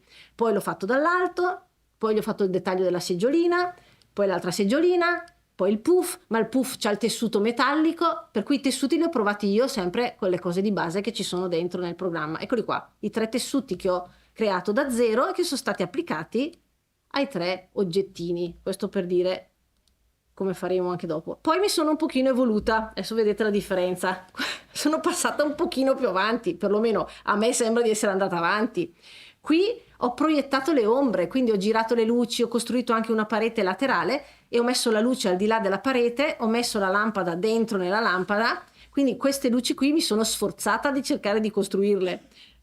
Non so se ci sono riuscita, però. Quindi ho fatto l'insieme del mio divanetto con il tavolino di questa versione, poi l'ho fatta vedere dall'alto, qui ci sono qui i materiali luminosi che ho usato, però la cosa di cui volevo sperimentare erano le proiezioni delle ombre che sembrasse una finestra da cui filtrava la luce. Ecco, questo era l'obiettivo di questa prova. E anche di vedere se il dettaglio del tessuto si vedeva bene. Questo tessuto non l'ho fatto io, l'ho scaricato da internet, però il pavimento di legno, le zampette di metallo e il tessuto di pelle tutta lavorata. E poi l'altra inquadratura e poi la versione del jeans blu, jeans rosso, visto dall'alto, visto dal di fronte, visto nel dettaglio e visto nell'altro angolo. Insomma, praticamente tutte le possibili versioni di questo prodotto. E questo l'ho fatto con Stager, quindi con il programma più evoluto di Dimension. Ecco, quasi finito, faccio vedere solo 2 ultime cose. Allora, queste sono le bottiglie. Magari uno dice: io mi occupo di etichette. E come fai a far vedere l'etichetta al tuo cliente che è metallica, non metallica? Presa la bottiglia da internet, l'etichetta fatta con Illustrator, scaricata la scatola sempre da internet e messe sopra le etichette. Ho cominciato a dargli l'effetto metallico, inclinare la scatola, fare le varie inquadrature. Vino rosso, bianco, rosé, con l'icona, con la sagoma della Toscana e del Piemonte, insomma, effetto lucido opaco delle varie etichette. Una roba così con Photoshop sarebbe stata la morte. Siete d'accordo? Chi usa Photoshop alzi la mano? Ecco. Queste persone stanno capendo già la logica. Ve ne faccio vedere un'altra. Questa qui sempre riguarda il food. Vado di nuovo qui. Aspetta che è tornato lì. Taccate. Pronto? Eccolo qua. Packaging. Qui c'è addirittura tutto un webinar perché qua abbiamo costruito qualcosa insieme, io e quelli che fanno Packly. Allora vi faccio vedere questa schermata tanto per cominciare, che si vede i riflessi dei materiali, si capisce che le confezioni sono un po' metalliche, le etichette, alcune sono opache, si riflettono una nell'altra, c'è il pavimento, il supporto su cui sono appoggiate che è un pochino lucido, si dovrebbe capire, spero. Poi ci sono le inquadrature da sotto, un po' più nel dettaglio. C'è la scatola che abbiamo realmente costruito insieme durante questo webinar. Questa è una fotografia dove sotto c'erano delle altre tavolette e io gli ho messo sopra le nostre, quindi per cercare di farle inserire nel fotomontaggio. E qui c'è una distesa di tavolette tutte 3D, messe nelle varie angolazioni. E poi ho provato a vedere cosa succedeva allo stesso scatto con 3 luci diverse, perché il mio problema sono le luci, l'avete già capito. 1, 2 e 3. Qual è la migliore non lo so, perché non so qual è quella più giusta. Sta di fatto che io con un unico 3D posso sperimentare luci e quindi effetti completamente diversi. Adesso non so qual è quella più realistica. E qui c'è il GIF animato per farle girare tutte e 3. Capite che ci sono veramente potenzialità enormi. E questo era un altro esempio. Più recentemente, allora questo è fatto invece con la realtà aumentata. Questo è una parentesi. Adobe Firefly. Se io dico ad Adobe Firefly, che è l'intelligenza artificiale di Adobe online, di farmi un barattolo una bottiglia di profumo con l'effetto polvere intorno, viene fuori un elenco infinito di possibilità. Questo non è un 3D, è solamente un'illustrazione, vedete, però è comunque un modo per ispirarsi e poi magari costruire la bottiglietta fatta con questa forma. E qui ce ne sono alcuni esempi sperimentati nel tempo, quindi questa è una parentesi che non c'entra col 3D specificatamente. Eccolo qua, quello del lavoro della capsula. Visto che non so modellare in nessun programma, guarda caso in Illustrator hanno messo la funzione 3D vera, cioè io posso disegnare all'interno di Illustrator la metà di questa, come si dice, il profilo di questa capsula, e poi immaginatevelo che gira a 360 gradi, quindi la sezione di questa capsula girando produce il pezzo di capsula. E stessa cosa la base, quindi ho esportato i 2 pezzettini della capsula, li ho portati dentro in quel programma che può essere o Dimension o Stager, perché sono tutti e due in grado di fare questo rendering, e gli ho messo sopra la grafica, in questo caso sia del pattern sia dell'etichetta, e poi ho scaricato da internet la tazzina col caffè e i chicchi, li ho messi dentro e ho fatto fare i rendering da varie inquadrature. Ecco qua i risultati finali uno dopo l'altro che avete visto prima. E quello dei gioielli, giusto per, eccolo qua, sempre qui, no modifica, perché è schiacciato modifica, tac, ecco, no modifica qui, questo. Quando vi dicevo mi sono divertita, perché io, sapendo usare Illustrator, sono partita da delle fusioni, si chiama questa funzione qui. Eccole qua, sono dei tracciati moltiplicati più volte che formano dei fiori, delle foglie. Poi gli ho dato l'effetto 3D con Illustrator, quell'effetto che hanno aggiunto nelle ultime versioni, vedete che sembra un po' in rilievo. Esportandole nel programma e applicandogli dei materiali, in questo caso metallo argento e metallo d'oro, poi gli ho messo sotto un toroide, la forma quella lì, ecco che si sono creati gli anelli uno per uno, divertentissimo. Questi sono i risultati finali, e poi si mette uno sfondo e lui pensa a tutto, riflessi, luci, ombre, fa tutto da solo, per cui questo è un passaggio super automatico e semplice.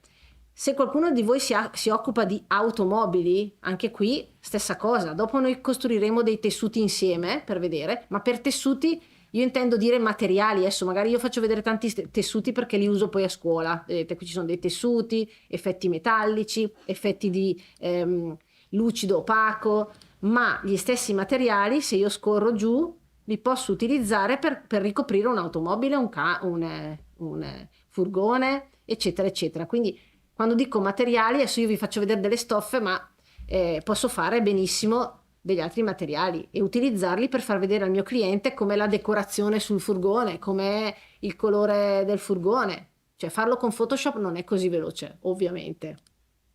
E qui ci sono tutti gli scatti di questo furgone ambientato e non.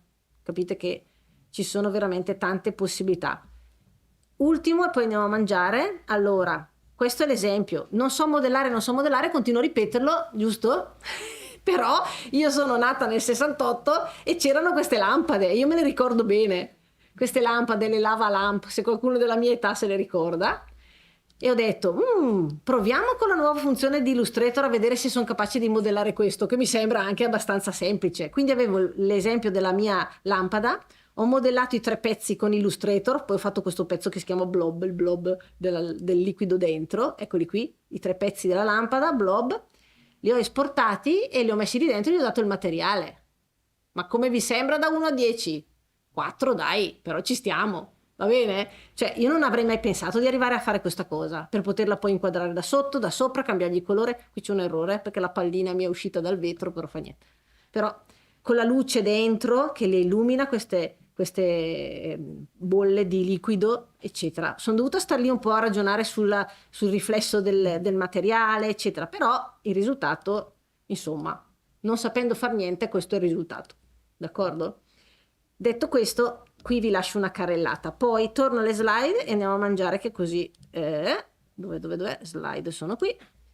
Quindi questo io vi ho lasciato in questa slide degli esempi di, per esempio, la Virgin Galactic, che ha fatto tutta la prototipazione dei sedili prima di partire per lo spazio, hanno fatto tutto con questi modelli 3D, quindi c'è tutto il passo passo. Adesso non caricherà i passaggi, ci sono gli oggetti 3D nudi, eccoli qua, e poi rivestiti di materiali. Quindi voi vedete qua Painter è il programma che fa appunto e Photoshop, cioè programmi che comunque sono nel nostro flusso di lavoro. Ok, quindi qui ci sono degli esempi concreti di utilizzo di questi software. Questo è uno. Poi torno di qua, i jeans, se siete del settore moda andate a vedere questi jeans, hanno costruito i jeans e gli hanno fatto il tessuto con i vari graffi, eccetera, per poi fare una brochure e vendere questi jeans. Eccoli qua, la brochure cartacea. Poi ancora questo altro, architettura interior design, qui ci sono degli esempi di questo settore. Questo signor Vladimir Pektovic è quello di prima che vi ho fatto vedere, che ha fatto quelle cuffie, lui è bravissimo, e ci sono scarpe, ci sono orologi fatti veramente in modo incredibile, tutti 3D, con quei programmi che vedremo noi, divani, eccetera. Quindi qui ce ne sono di idee per capire se possiamo avvicinarci anche nel vostro settore. Poi, tac. Adesso andiamo a mangiare. Nel pomeriggio cosa vi faccio vedere? Così se uno dice no, non ce la faccio, mollo subito, però se io vi rivedo nel pomeriggio, perché vi piacerà l'idea di vedere come senza Photoshop costruire una scena come questa, partendo da foglio bianco. Quindi costruiremo noi il legno, prenderemo degli oggetti 3D, gli metteremo sopra gli effetti metallici e non metallici, che con Photoshop vi posso assicurare che fare una cosa così, immagino avete già capito. Guardate. Vedete che gli oggetti si riflettono l'uno con l'altro, poi gli cambieremo l'orientamento, bla bla bla. Cioè, voglio vedere qua. Questo sarà stage. E poi partiremo con Dimension, perché è più facile, perché è gratis, perché è il caso di partire da qui per poi andare nella versione un pochino più complessa. Quindi vedremo un esempio di packaging, di oggettistica, e un esempio invece di stoffa, tessuti, materiali, in modo che possiate anche qui, fa tutto lui, ambienta lui le ombre, le luci, tutto. Noi costruiremo solo degli esempi di materiale, ok? E poi, aspetta che, qua, esatto, sì, appunto, questa qua è l'ultima scheda. Quindi arriveremo fino a qua. Se la tecnologia ci assiste, perché come al solito alcune cose, e vorrei costruire un tessuto partendo da un pattern creato dall'intelligenza artificiale. Quindi il gancio con quello che vi ha fatto vedere Luca è: prendo un pattern realizzato dall'intelligenza artificiale su mia indicazione, la faccio diventare una fantasia di una stoffa e la utilizzo poi per tutto il flusso di lavoro. Questa sarebbe l'idea. Chi è che ci sarà nel pomeriggio? Alzi la mano. Non le ho viste le mani alzate. Ah, ecco, gli altri se ne vanno? Ah, ma qualcuno non perché non vuole vedere, perché ha altri impegni. Accidenti. Male, molto male, ma tanto loro registrano. No, pomeriggio no. Ah, accidenti. Quindi niente, carpe diem, ragazzi, mi dispiace. Allora, comunque, Se qualcosina trovate là su quella piattaforma che vi ho fatto vedere all'inizio, sulle mie slide, quindi mi ritroverete in qualche modo in un'altra occasione. Allora, buon appetito, grazie intanto per l'attenzione. Grazie.